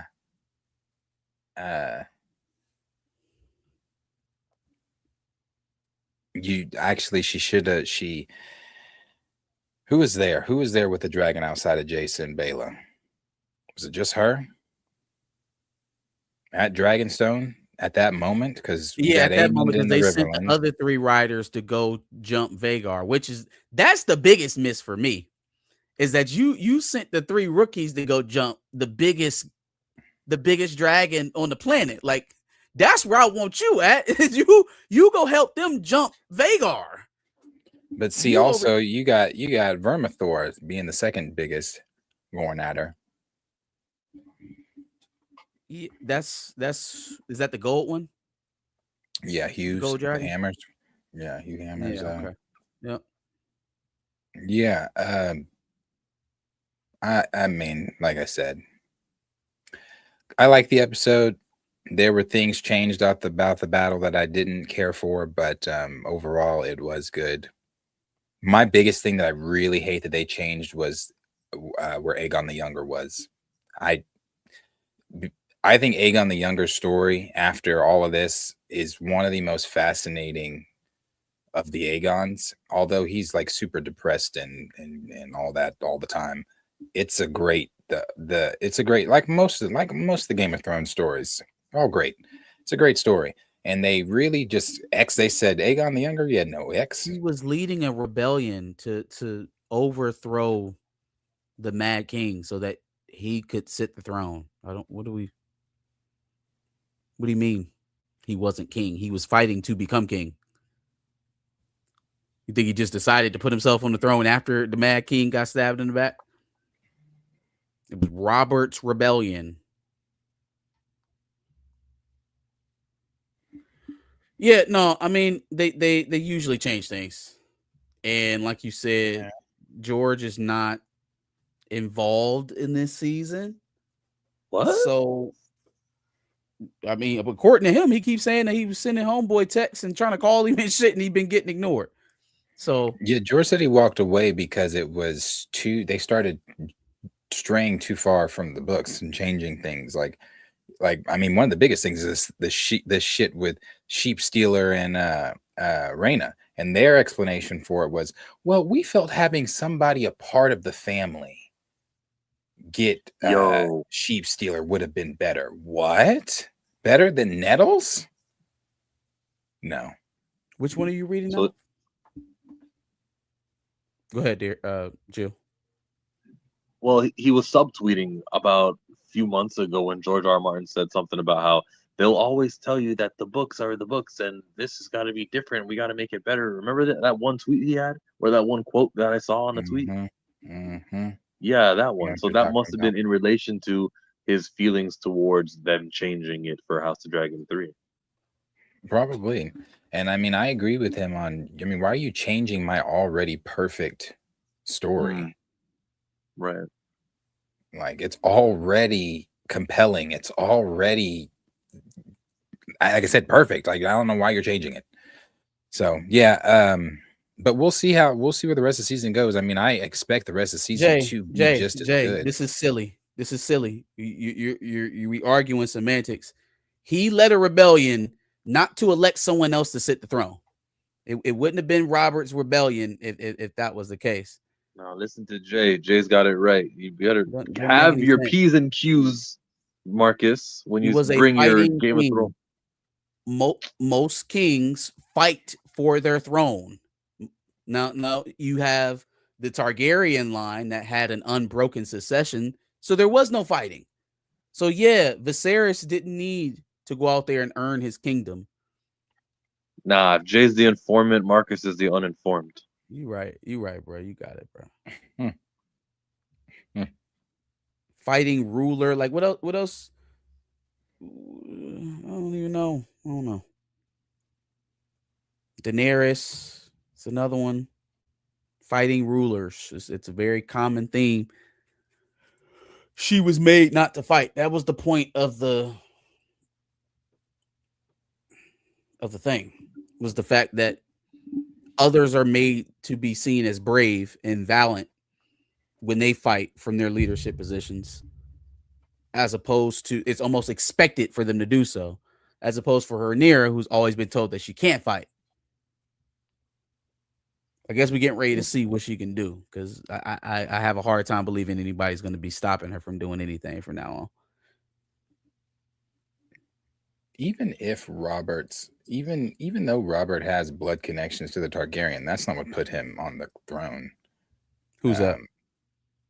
Where Dirty Joker said Robert Baratheon's blood connection to Aegon V made him king. No. What? The Damn, they fought a war. What are we? Because he was never in line to be anything a part of to sit the throne as a Targaryen.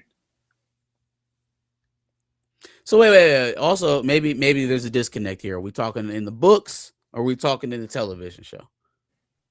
Right now, I'm speaking from TV show. I'm talking from the TV show. Both though. He's okay. He is blood related to the Targaryens, but that blood relation never had him in line for the throne.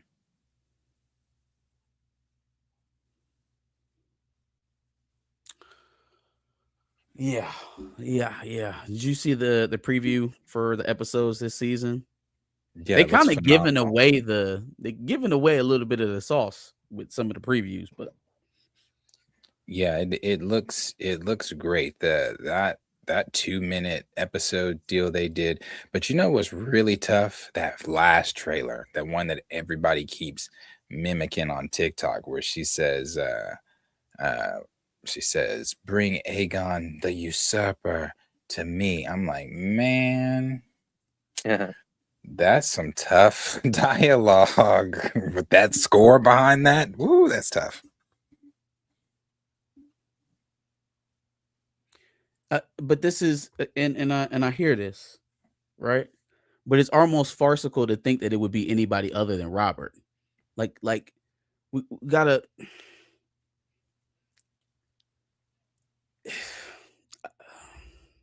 Well, the coup d'etat in Burkina Faso was done by a whole other general, but they chose Captain Ibrahim Traore to be the leader just because he'd be best suited.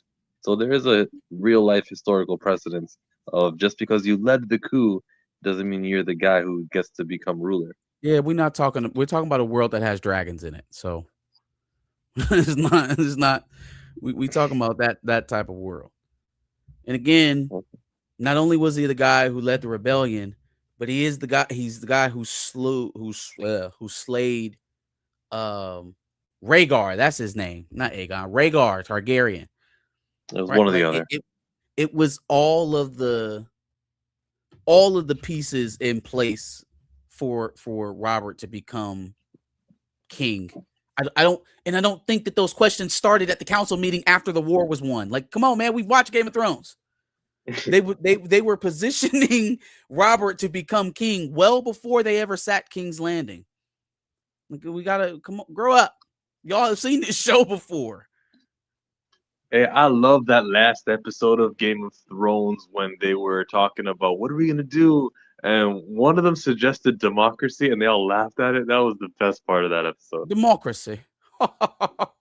He didn't say the word democracy. He just suggested it like, well, what if like we had a group and then everyone gets to decide, and then just laughed it off like how stupid that is.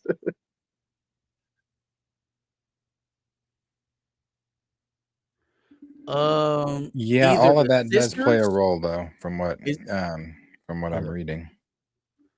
It's either the sisters, but it's probably the Queen's Guard. It's probably everybody who allowed her to be locked in that room. Like, here y'all go, doing this bullshit. Y'all done locked the queen in her room, and my son dead. Okay, so which one of y'all gonna die? Like, first of all, the Queen's Guard's got to get slayed. I can't trust you. You allowed my son to lock me in my room. Okay, am I queen or is he king? I don't know what's going on here. So all y'all got to die. Then Yep. Raina, we gotta talk. We gotta talk. Because when he told you to take Moon Dancer out there, you should have sat your ass down. Maybe he'd have thought twice about going out there by himself. But you enabling him, you going out there riding out with him. Y'all going, go do hood shit with your friends. So we gotta have a talking to it, and then not Yo, Raina. I'm sorry, Marcus. I was muted, but that made me laugh. Doing hood shit with your friends. That was a very good joke. Good No, job. for real. That's oh no. Who's the one that was a Moon Dancer? Who's that? That's Bayla. Bayla. Yeah, Bayla. That's the one we got to talk to. Then Raina, your ass should have never went. Why you didn't bring the damn dragon back to the pits here in Dragonstone? It's literally like she hopped into a car for the first time, was lucky starting it up, and decided to go racing. So everybody really could catch it. The sisters, the Queen's Guard, the council. The council should have came over there and unlocked the door. Anybody in here who knew what was going on and let me stay in that room while my son died could be catching those lines. No, well, that's what I said too. A lot of people, I mean, people are gonna die because that's the main thing. I lost my son due to you all's incompetence on knowing who the hell is in charge. And yeah, I mean, no one's I definitely know this. Yes, no one's disagreeing with this. Yes, his grandmother was Rael Targaryen. That's one of the claims he made to having Targaryen bloodline. Being a part of the Targaryen bloodline and everything like that. However, though, one of the things that made Robert also, the guy was the fact that his military leadership, I mean, his popularity, also his bloodline, but also the simple fact too that he's the one that led the conquest. Are we still debating whether or not it was going to be Robert to win? Oh, God damn it! I thought we were talking about something else. Ugh.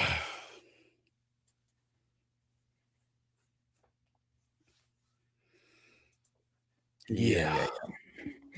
So they've got some great shit coming up with this season.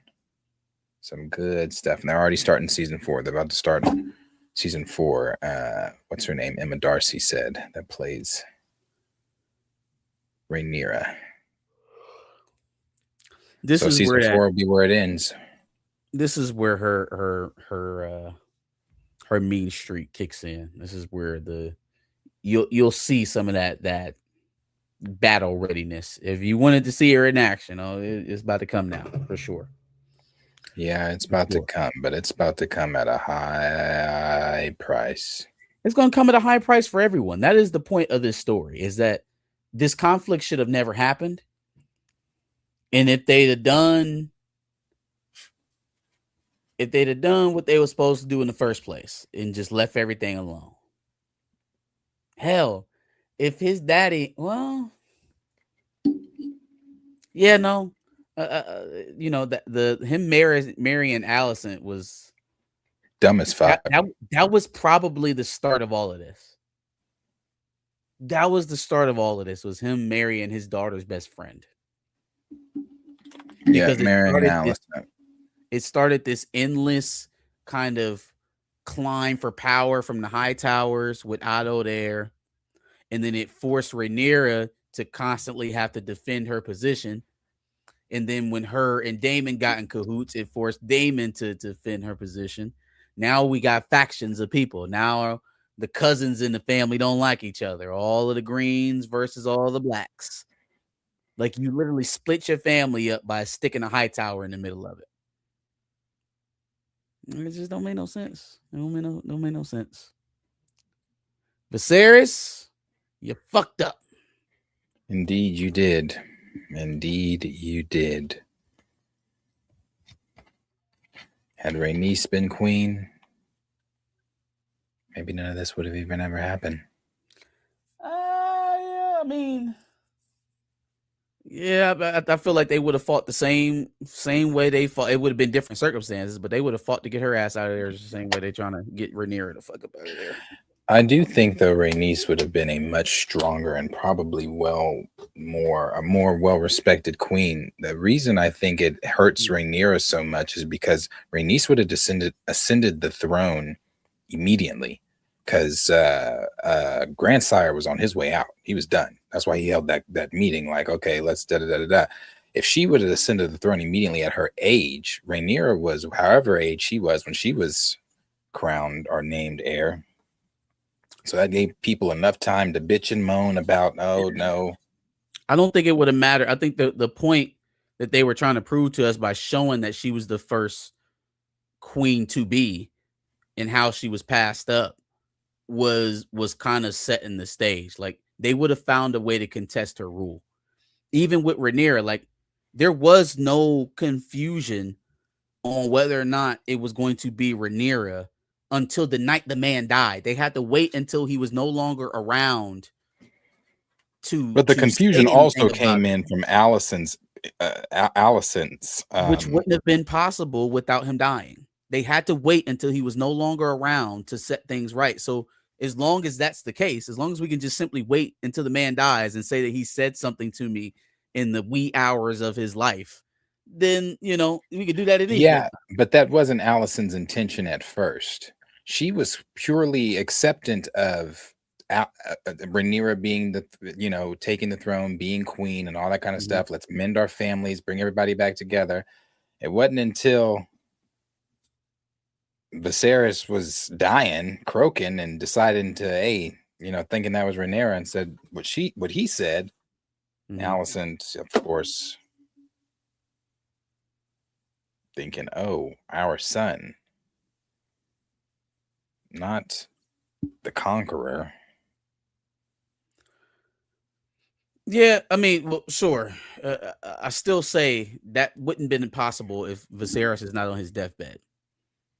And so no, to have a solid line, even if she ascends immediately, there would have been some sort of, like, because there were factions from within that wouldn't have supported her rule from the simple fact that she's a woman. And so from that standpoint, there would have been plots. There would have been plots to kill her. There would have been, ways to delegitimize her as a leader to try and foment dissent in her rule. Like she would have never lasted in that position. So whether it comes swiftly after you're coronated or just before, they would have found a way to sink it.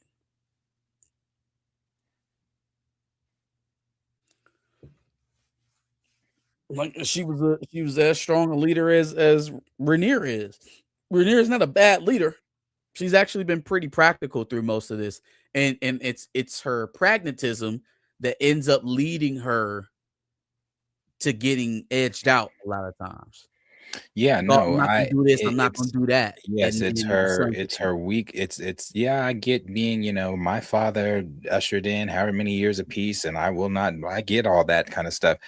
But in times like that, where she's, first of all, it would have been on the minute Viserys got killed. I mean, there is no more suing right now. There's no more suing for peace. I don't need to know what Alicent thinks. Your son killed my son. So like you told me, an eye for an eye, life, either I have his life and the throne. Or hey, she did ask for that little boy's eye. She did ask for that boy's eye. For that little boy's eye. That is crazy. I forgot. And was gonna cut it out herself in front of Viserys. No, man, no. It would have been on that the minute my son was killed, my first child was killed. Is that how they're acting with Rhaenyra? Is that how they acted with Robert? Like Cersei wasn't the only one involved in the plot to kill Robert. This is Game of Thrones, y'all. They plot against the crown. And again, this would have been the first female ruler in Westeros. You don't think there would have been a faction within her regime that sought to uproot her for the next available male heir? They would have found a bastard and legitimized him to try to contest her rule. You about to see you know what? Let me shut up. I mean, it definitely would happen in if George ever finishes wins a winner. Let's Like say y'all about to see. Y'all about to see how wacky it can get with people just claiming that they have a right to the throne in the midst of an unpopular ruler. Y'all about to see. I actually forget that kid's name. What's the kid's name in the books that also has the claim to the throne? If George ever finishes that, and let's say Daenerys does get to Westeros, and the people are like, oh, the last Targaryen, and the other boy that's actually supposedly the other Aegon or whatever. What is his name? Oh, you talking about the prince that was promised in the books? In the books, yeah. They would definitely go for young Griff. Yeah, young Griff. Thank you. They would Westeros would definitely be like, oh, yeah, young Griff. You gotta go. Yeah, you gotta go. Regardless of Daenerys' 3 dragons. They're like, oh yeah, young Griff. Young Griff. He's got to finish that shit, man. Look how what did they do in Winterfell? What did they do in Winterfell? Jon Snow walked his happy ass back through Winterfell, and they like, Sansa, listen, I know you got back Winterfell and all that, but listen, we need Linda, honey, listen, please, we need Jon. We just don't know this for sure, though, Kyle. We don't know that for sure. He could be a Blackfire. He might not be a Blackfire, though. There's a lot of strong evidence that points he is. There's a lot of strong evidence that points that he's not, that he really could be who he says he is. But none of us know. Only George knows. Only George knows, and he's probably taking that shit to the grave. Y'all want to yell about young Griff? I want a castle stuff is about to get real wild for sure. You already got homeboy talking about it. I want a fucking castle and a title. But you know what? He makes he thinks the way I think. If this shit was real, what respect do I've got a dragon. This is also I've got a dragon. Stories in a tavern looking for free drinks just 5 days ago. Like, that's cool. You know what I mean? Like, you got high ambitions now. That's cool. That was 5 days ago. Let me pull up on Silverwing. He reminds me of the dude. He out there begging for cash. You give him a few dollars, or you might even give him some coins, and he smack his lips or some shit. Like, okay, then give me the shit back. Then give it back. Okay, if that's not enough for you, maybe we can find somebody else to put on the back of this goddamn dragon. I don't even know. I don't know if it works like that, though. I think now that Silverwing is bonded, I think if you even touch Alf, that bitch might get defensive. We'll kill that man when as soon as he get off the dragon and walk into the palace, it's over with. We'll find you. Oh well, rider. Yeah. Well, there you go. If she's not around, find you a new fucking rider. If she's not around, then yeah. Yeah, no, I don't think he'd be able to do it in his presence. That probably wouldn't go too well. Yeah. Well. Yeah. Yeah, and they're all about to piss me off too, betraying them. Yeah, no, I see it. I see it all over him. Because it's not about anything. It's just about what you can give me. Him. Yeah. It's what you can give me. And he's been disrespectful since he's been there. Yep. He was disrespectful in season 2. When she was like, when they were sitting at the table and he said, he was like, a knight, she told him, she said, a knight is respectful or something in the queen's presence. He's like, I guess your best bet, make me a knight then, huh? I was like, oh yeah. Yeah, y'all got to take his head. Don't give him no goddamn dragon. Somebody should have smacked the shit out of him right then and there. I was like, nah. The table. We'll find another one. Go ahead and send him to the pits real quick. What's your name? Ulf? You know what? Now I understand why she sent you to Vagar. She thought you was going to get 8 first. No. Thought she was going to get 8 first. All these damn dragons going to die. Very sad. Yeah. Right? Yeah. Very sad. Did I you like just say dragons. Yeah, because Yeah. like I know what happens in Game of Thrones. So 100 years later, they're not going to be anymore until those 3 eggs pop up. So yeah, right. Like all these dragons are going to die. All of them. You Could they know have a what? mystery dragon? Like Power Rangers had the sixth Ranger every Vagar season. Like not oh dead. yeah, You see Vagar in like season 3 or season 4. Whenever Sir Jorah Mormont, whenever Jorah is escorting Tyrion back to Marine for him to see the Khaleesi, you see Vagar. That's not Vagar. That's Drogon. Vagar's dead. Vagar dies in the Battle of the God's Eye. Vagar dies with Caraxes. That wasn't Drogo though. That wasn't Drogo. That was Drogo. There's only 3 dragons in the world when Daenerys is alive, and it's her 3. That was Drogon. Drogon had flown. Drogon was missing at that time. He wasn't even with Daenerys at that time. He had flown It didn't away. look like him. I gotta play was that back, man. Because it didn't. Drogon was deep black, like blackety black. I thought that was just like some random dragon.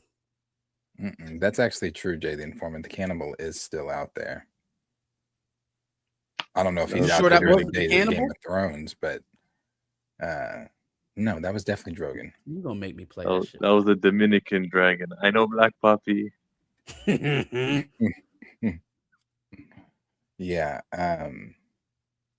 Didn't Damon leave He the died a eggs? virgin. Yeah. He had his hopes up for Bela. He had his hopes up for Bela. He was. That's a very Vaseline question to ask. He was in love with his Bela. No, there's another dragon, during Aegon the Younger's time, but he hates dragons, so he keeps it in the pits and starves it. So, yeah, he hates dragons. And there could be more dragons because we don't know what's west of Westeros. Could be. Did someone send a super? I don't think so. No, I think it was just those 3. Yeah, we got all 3 of these, I think. That's Link. Actually, no, we had one more. We didn't read this one. One more super chat. Oh, from our favorite, Arthur Rose. What up, Arthur? What up, brother? You been looking at the box office lately? Do you love what you do?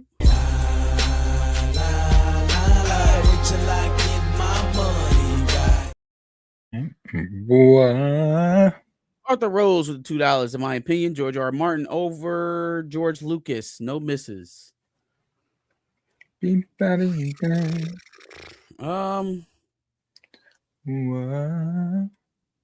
I'm not mad at you. I guess it was a more of a taste thing. Lucas probably has the bigger cultural impact, but if you're a Martin fan over Lucas, I can deal with that. George Martin not have any misses. What's up? How does George R. R. Martin not have any misses? He's saying he's picking George R. R. Martin over George Lucas because he has no misses. I know, and I'm asking, how does he have no misses? That's Arthur Rose, bro. You got to talk to Arthur Rose. I'd consider The Winds of Winter Not Here a pretty big miss. I'd consider that a pretty big miss. I think they said the distance. What was it? It was like the time in between the last book and now, the time it's taken him to write it is longer than it took him to write like the 7 books that came before it. Yeah. Like him writing this book has taken longer than the entire rest of the series. The entire Song of Ice and Fire. Yeah. It's nuts. Yeah. It's nuts. Yeah, and I don't think it's ever coming. So we'll never know. I guess the way Game of Thrones ended on the HBO series is that's it. If you didn't like Bran, tough shit. You didn't like Bran, tough shit. Because he's not giving you a book. That's fucking crazy, bro. Bran is literally sitting the Iron Throne. Fucking Bran. Sitting in the Iron Throne, knowing past, present, and future, knowing who the fuck is sitting the throne next. Gross. 3-eyed Bran's raven. whole story, how it just annoying. Yeah, all that shit's annoying. You make the psychic king? Because why? He's not even a person anymore. Wasn't that the whole point? He was slowly losing his humanity. He did lose his humanity. Shit, they kept saying Bran, like they was hugging him. We missed you. I know. I could see you. Hey, they dragged his ass all the way to King's Landing, and he couldn't even be moved to shed a tear for her brother that he lost, the wildling woman to help him get there, Hodor. He didn't give No, a shit about nobody. But let's make him king because he'll be a just king. he definitely won't be a king with any type of emotion. Oh, man. My lord, the townspeople are sick. I know. I saw it. I know. The people are dying, my lord. I know. Enemies approach, my lord. I know. I knew last week. What did you say anything, my lord? Everything must happen as it. No, get this man out of here. Oh shit. He'd be like, "Is this the knife you were going to use to kill me?" I'm telling you. Why is Bran king? That wasn't Bran George, needs it. right? That wasn't No, George. Yeah. that's not George. I think Bran being a cripple is still George, but Bran being king in a war or whatever he When are is. you going to give this up? When are you going to give this up? It's at like 963. You still holding on to this? It's got 30 million to go. Come on, man. Come on. You really don't think this movie about to hit $1 billion? Still. No, he doesn't. Like, first of all, it's about to be July. The movie's been in the theater since April. You don't think that they're going to hang on for just a few more weeks to try to get that billion? I respected Arthur Rose. If I had such a strong opinion, I'd ride it into the ground too. I'd ride it till the wheels fall off.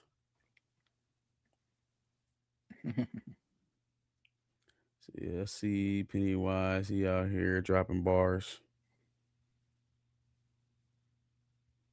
I didn't see that.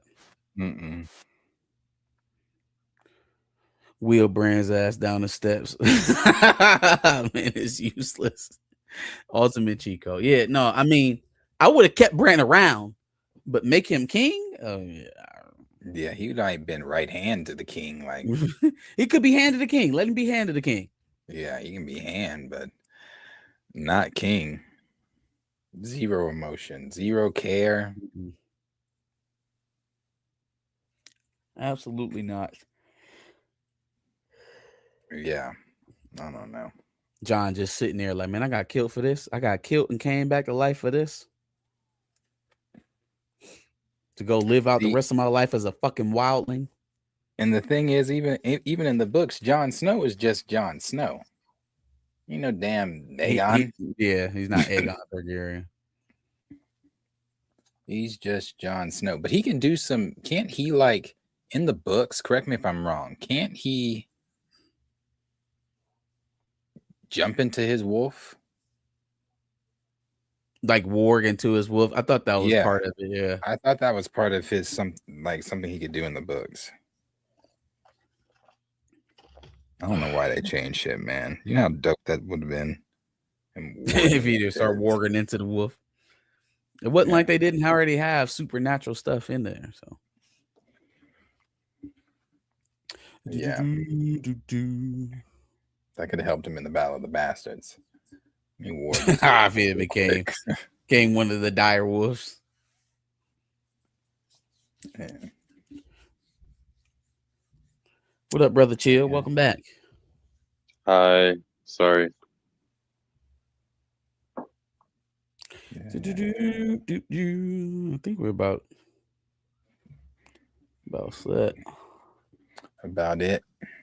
I think so. We did Absolute, did Supergirl. It was a Spider-Man trailer. That's the only thing. Did you see the Spider-Man trailer? Yeah, it's okay. I thought it was pretty dope. I had a couple questions though. Did it sound like to anyone else that Jean Grey, because we're assuming that that's Jean Grey, that Jean Grey is threatening Mary Jane? There's no Mary Jane. Yeah, apparently this is like her teenage years. Like she's like her teenage years?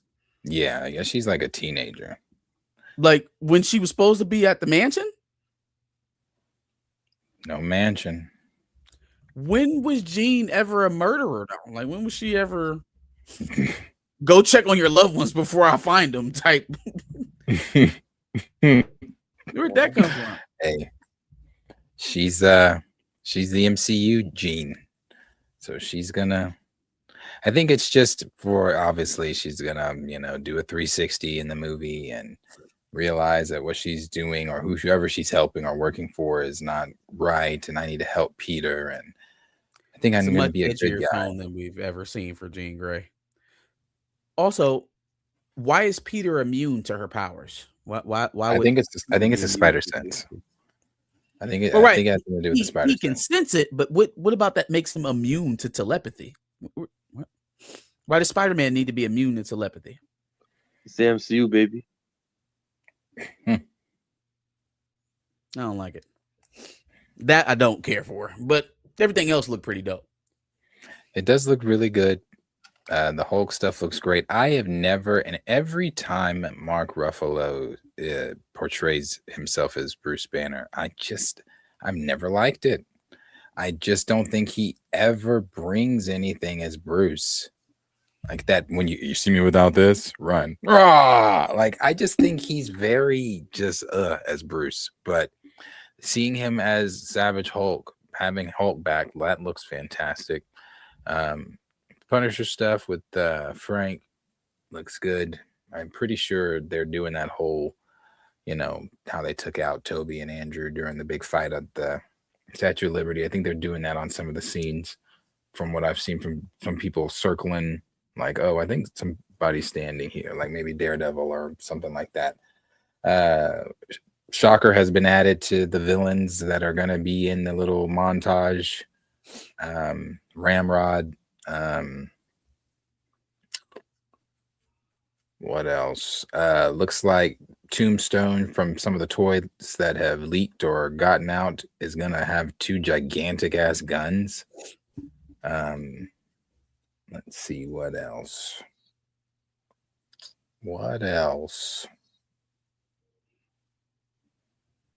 Tramel Tillman in there. Yeah, Tramel Tillman's in there.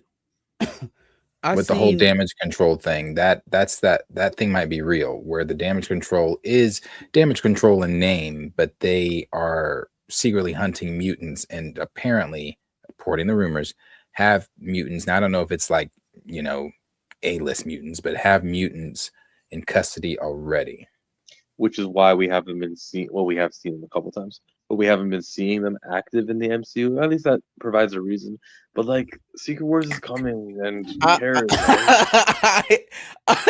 I know you're not about to sit here and tell me that damage control rounded up all the mutants of the Earth, and that's why we've never They probably got the Void or some reason why that they're able to neutralize mutants. Maybe not too many mutants are even spawned, so they only got like 34. Just bring her over from another universe, bro. Like, just let these incursions happen, and then bring her over. When Monica left out, she popped in. We did a little swapperoo. Don't tell me they've been out here wrangling up folks, hyper-powered human beings for years, and we just never knew.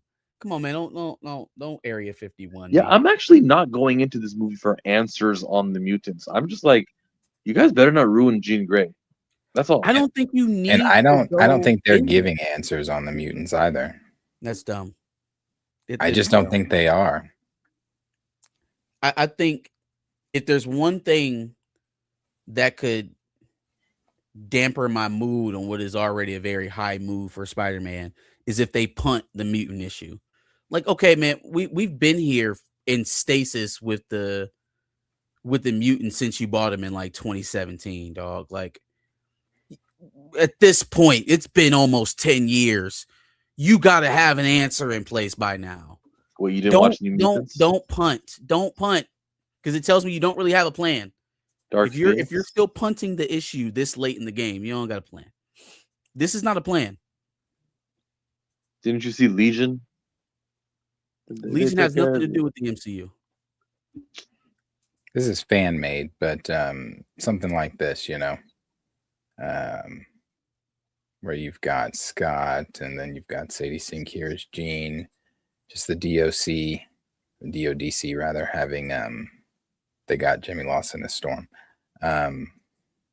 having files and on some of these mutants. Who the fuck? That was supposed to be Rogue. Okay. And you got supposedly Gambit, Charles Xavier, who the scoopers are saying the MCU or Marvel themselves is really looking at Patrick Wilson as Charles. Well, I guess he's one of the names to portray Charles. Patrick Wilson? Who's Patrick Wilson? Dude from all the Conjurings. As Professor.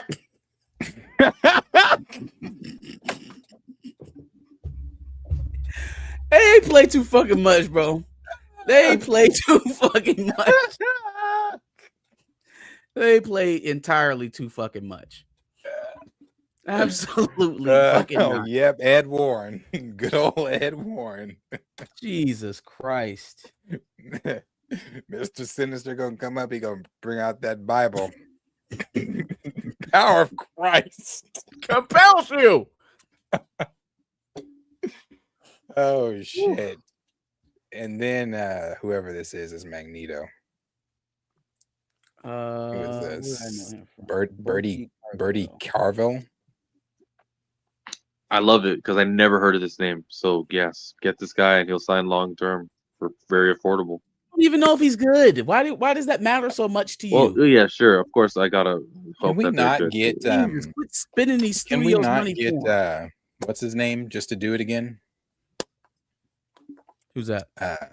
Fassbender? Fassbender. But then that means you gotta go get McAvoy back too. You want McAvoy and Fassbender? It doesn't really mean that. It's a different. It doesn't though. He's right. It does not mean we have to get McAvoy. So we're gonna get a brand new Professor X and bring back Fassbender and nobody else. Well, I mean, Doctor Strange looks the same in some universes, in some universes he doesn't. Yeah. So this Magneto just looks like that Magneto. I'm tired of this shit. I'm tired of y'all. Don't you remember in Deadpool Wolverine where they were going to all the Logans? Sometimes they looked like Henry Cavill and sometimes they looked like Hugh Jackman. Yeah, unfortunately, we know the universe where Michael Fassbender's at, and that's where James McAvoy is at. But, let's convolute it even more and just say there's another Michael Fassbender universe where there's not a James McAvoy Professor X. No, that can literally happen because the universes are infinite. You can find the one where that fits. Right. That doesn't at all sound like convenient plot armor at all. It sounds like great storytelling that we should put forth. Absolutely.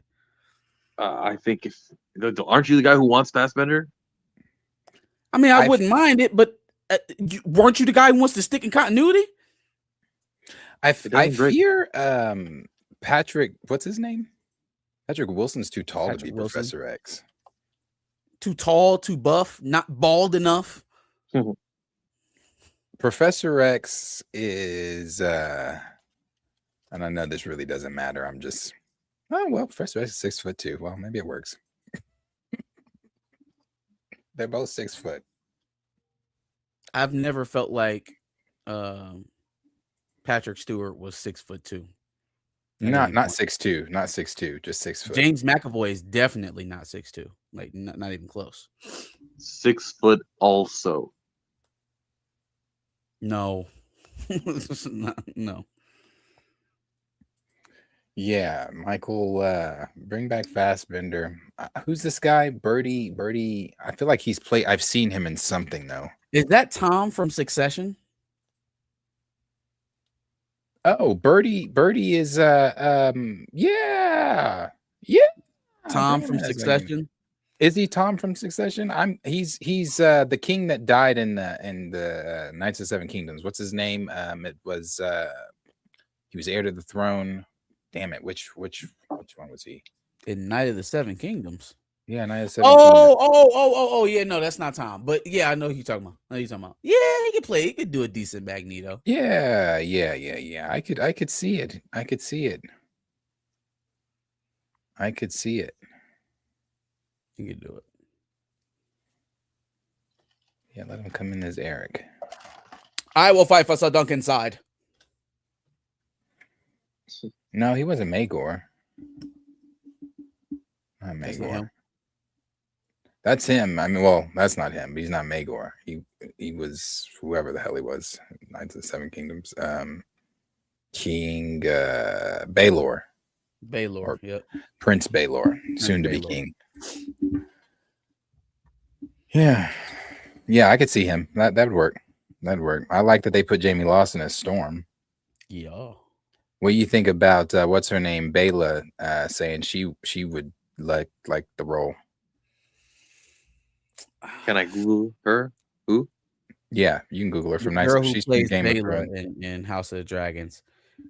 She, Oh, if they absolutely had to go young Storm, she would be a good option. As I see the team kind of coming into shape, I would prefer an older Storm. So I'm leaning Jamie Lawson, Kiki Lane. I guess if it means we don't have to hear Cynthia Erivo's name again, I guess Jodie Turner-Smith.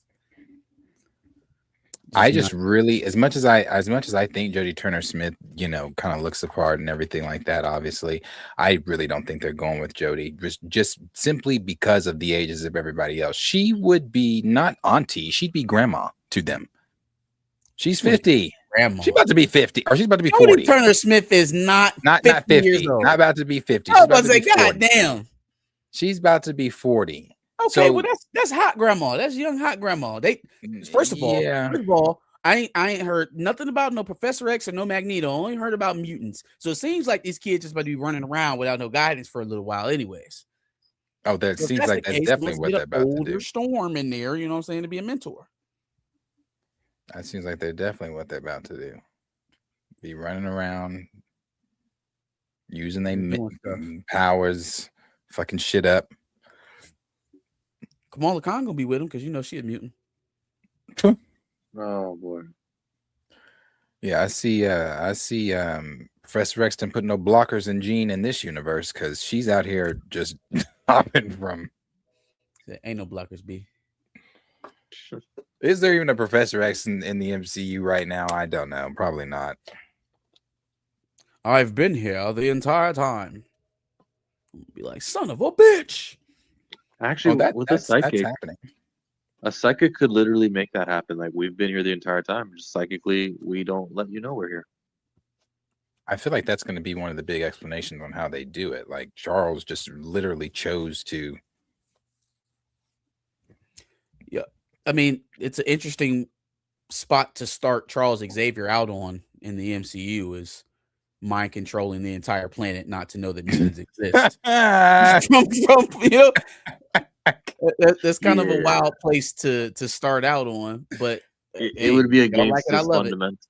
He would be against that because he's all about the cohesion stuff. So absolutely, he would be against that. Like that would be like a last ditch effort, like and that wouldn't bode well when he's arguing his point for mutant coexistence. They'd be like, motherfucker, you mind control us for 10 years.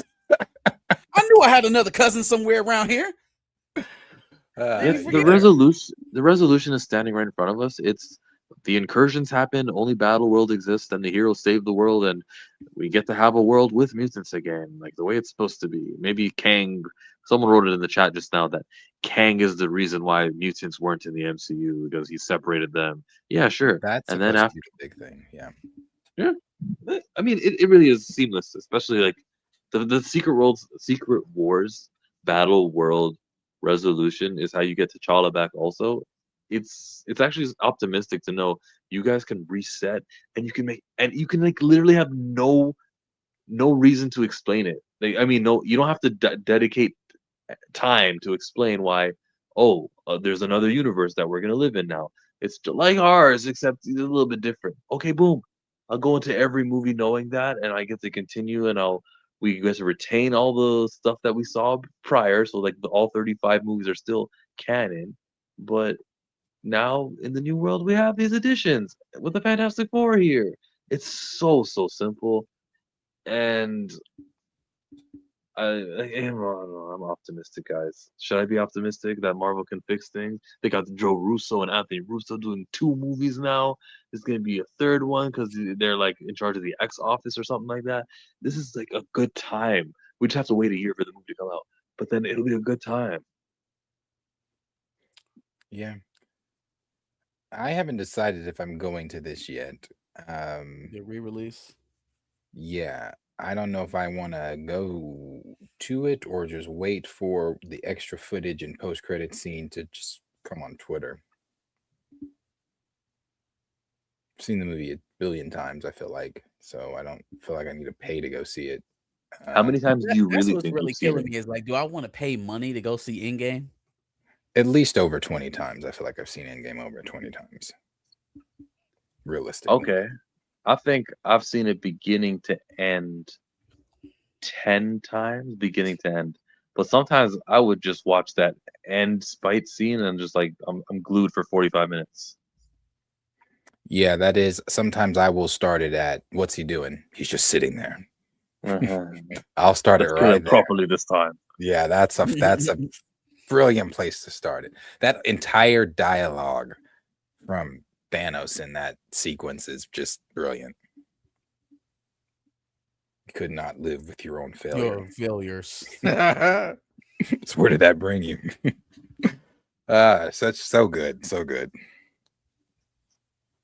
So good. We talked about this. It does seem to be real. At least most of the panel thinks it's real. Yeah, I do think it's real. That HD photo of it, I wish we could put it up. That HD photo that they made of it, yeah, that shit's real. That shit's pretty real.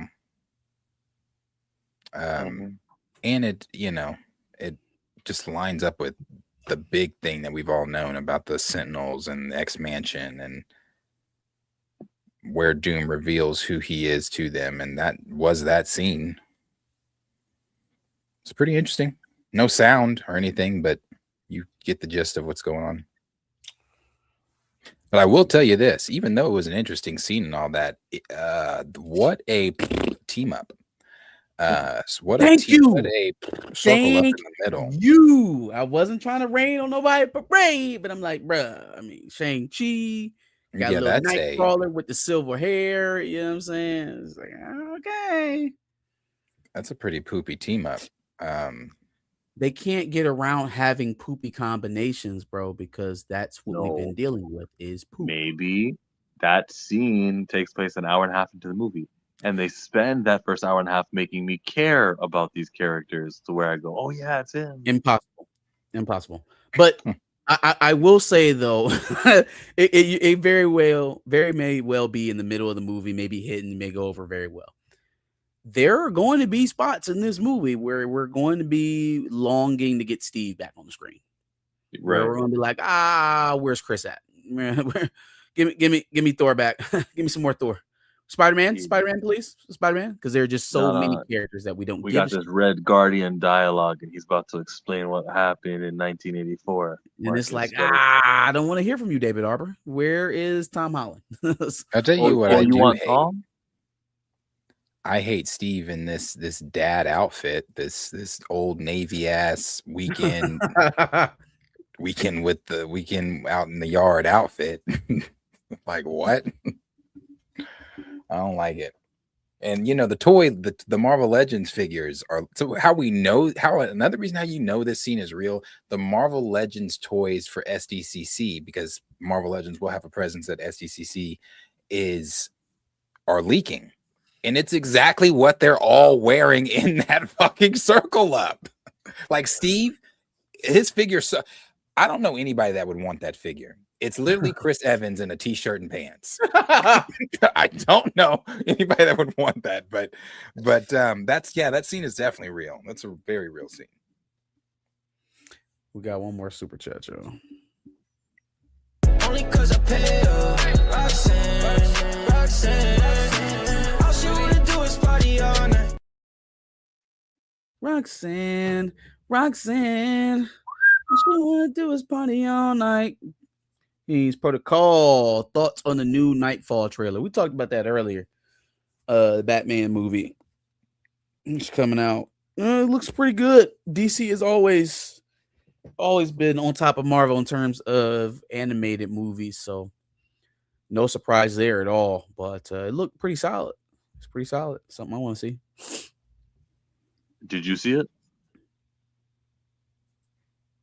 Oh yes, I did. It looked great. Well, great. I am the oddball. I did not see this Nightfall trailer. I didn't even know what you were talking about. But cool, good. DC with the win. What animated universe is DC? Is it going to be part of? I don't know if it's even a part of the DCU. I think it's just an Elseworld thing. Yeah. Which is what most of their animated movies end up being, which is fine with me. Telling isolated stories. The only animated thing so far that seems to be connected is Creature Commandos, Mr. Miracle. Because Mr. Miracle, I assume where they're announcing, from what they've said, I think they're announcing the who's going to be playing Darkseid in the DCU. Yeah. Whoa, really? He's going to be speaking. Yeah. He's the same person that's voicing him is going to be playing him in the DCU. I've seen that. Yes. And I think that his appearance is in the Mr. Miracle show. That makes me want to watch the Mr. Miracle show. But their animated slate that they laid out today seemed very kiddie. Outside of Absolute Batman and Nightfall, the other stuff was in that Joker one. Yeah, I think that Joker one's rated R as well. But those other, like Starfire is very kiddie. The crypto shit, didn't even check for it. Super whatever of them in the 80s, where Superman and them are like teachers to Hal Jordan and them, like at a superhero school. Did you read the description on that? I said, what is this? They did Streamer University. You said it's superhero streamer you. No, I did not see that one. Yeah, so all of these seem to be very kiddie for the kids. Well, Comic-Con is next month. He couldn't have waited to release this information. Like, why would you? Where did he drop all this information? I'm actually, the Hollywood Reporter was reporting on the Joker's laugh riot.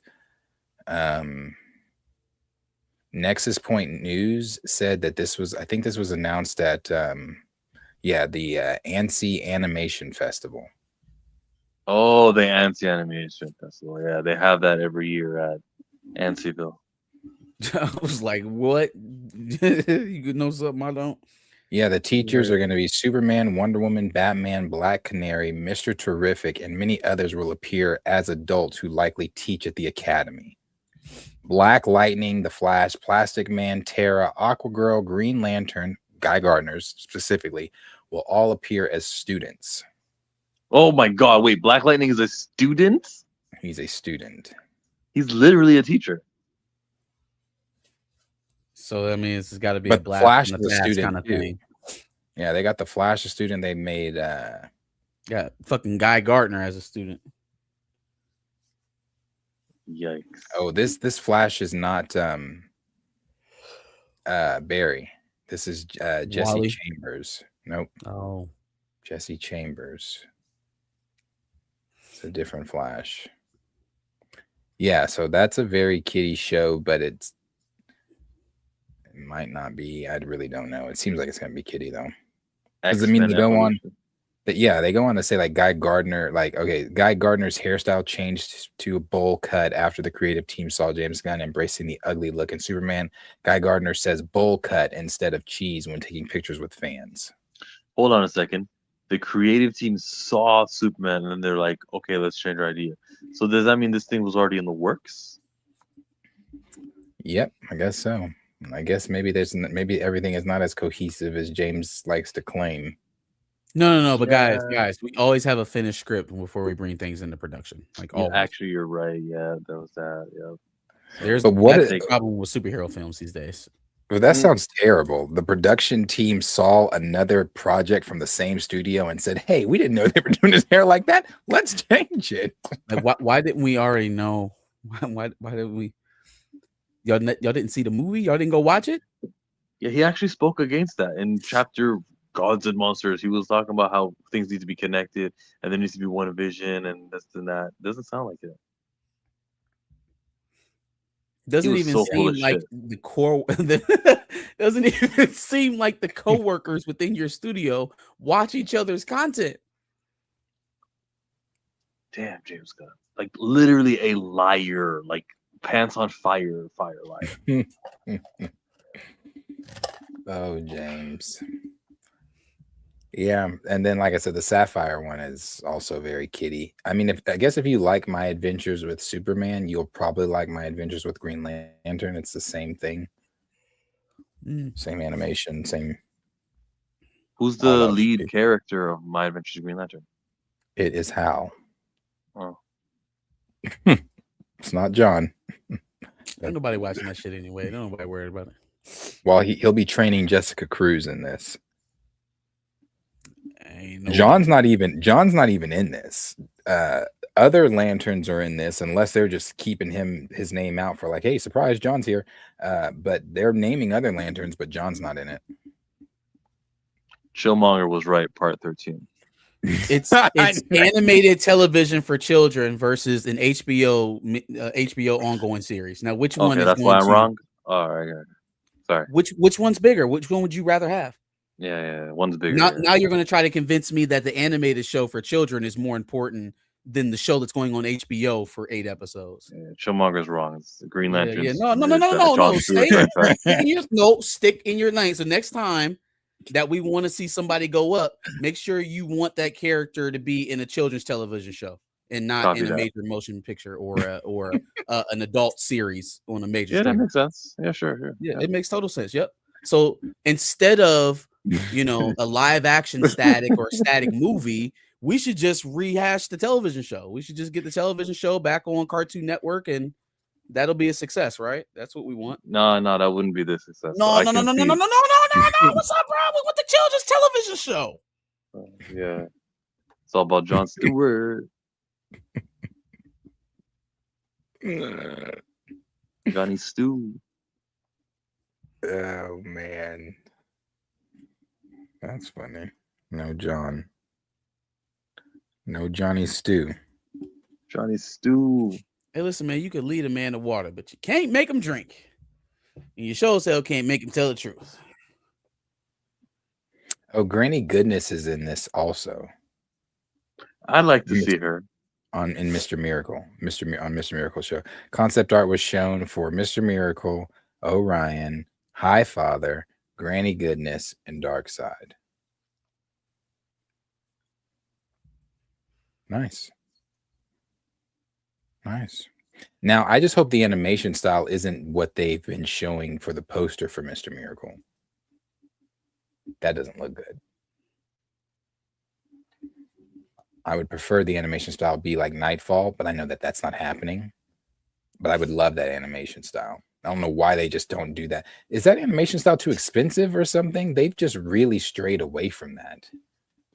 I think it's just they have independent visions. Well, they shouldn't. Maybe. I mean, because you saw that even when the DC animated stuff was in its heyday, it wasn't like a consistent animation style. Kind of varied. Are we talking about under Duffy? No. The movies. So like under movie. Like Walter Hamada days. So Duffy stuff is pretty consistent. Injustice and Flashpoint and all those other things. They kind of vary a little bit. Yeah.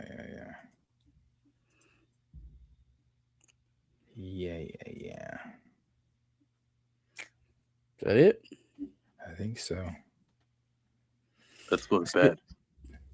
been real, folks. It's another Thursday in the books. Talked a little Batman, a little Supergirl, Spider-Man, a little Ryan Yes, Coogs. they did. Way They too little talked about it Supergirl. earlier. They talked about it Considering the earlier. movie came out this weekend, way too little Supergirl. Like this is supposed to be Supergirl, Supergirl, Supergirl. You think when Doomsday comes out, we're gonna be that little about about Doomsday? No.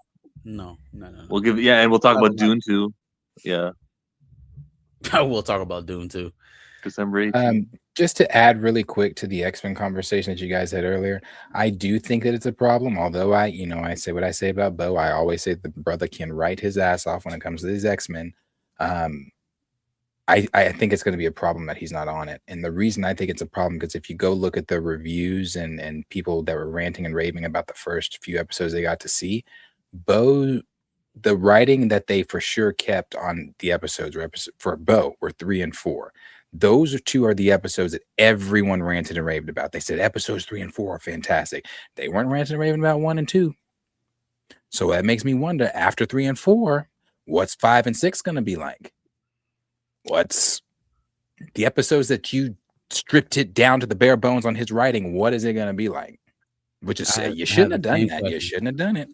I had the same questions, because now you're really what it boils down to is, are we better served under the direction of Bo DeMaio in some of these instances, or are we better served by having Winterbaum and company strip it down and give their version of it? I think if that were true, we probably wouldn't have even gotten season 1 of Bo DeMaio's vision, because it would have been stomped out in the infancy. It would have been stomped out in development. Like, if there was someone else that could have helmed that project at that point in time, probably would have gone ahead and did it. Probably would have gone on ahead and did it with the, the controversies that he was having at that time. So I'm pretty sure he'll be I'm pretty sure his absence will be felt. Well, if his absence is felt, it'll be because they're not adapting a comic book, which is kind of what he was doing. He was like just putting it in animation. And for them to do their original writing with their fresh ideas, who knows what they do? Yeah. It's so dead to me already, just because I know that they changed the writers and they're gonna deliberately try to change it to be different. And what does that mean? It just means they're gonna do their own thing. And I like what happened in the comic books. I would be so rewarded if some of those comics I read from 2009 get used, but that's not gonna happen. Yep. Well, we'll find out on the 1st. That's Wednesday. On Wednesday, we'll find out. But like I said, everybody, the people that have seen it so far said that episodes 3 and 4, which are the ones that they kept the most of his writing in, were the best ones that they saw. So, how do you know it's the ones with the most of his writing? I looked it up and found an article that was talking about, how they were talking about stripping his they talked about stripping his writing down to the bare bones or whatever, and then they rewrote a lot of stuff, but they kept, I guess those episodes were the episodes that they liked of his, or wherever they still changed some of his things, but I guess that's where the bulk of most of his ideas from the season episodes that they kept are in those episodes. That's so weird. And who's speaking out? You better get fired. We're a team here at Marvel. We're a well-oiled machine. You can't be over here telling us what the Bo DeMaio episodes still are. That's wrong. Fire that. Yeah. Man. Yeah, that's what's going on with that. So we'll see. Like I said, it comes out Wednesday. Nate Moore, if you're watching, we want to see what you got coming. Ryan Coogler, congratulations on the Netflix deal.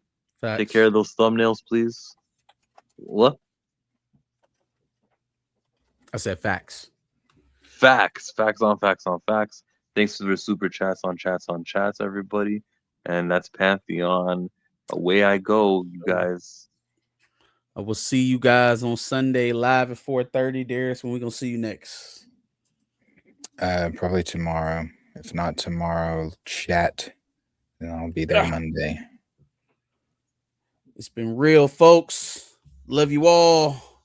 They're dropping 3 episodes on the first Of X-Men Damn. 97. I guess so. That's dope. They got a chart. That's dope. Guess Cue so. the Josh. Hey, I've been watching y'all every single time on Thursday and Friday because I swear to God, y'all switch up every now and then. But rock out. I'm fucking with it. I'm out. Thank you, Josh. Appreciate it. All right, dog.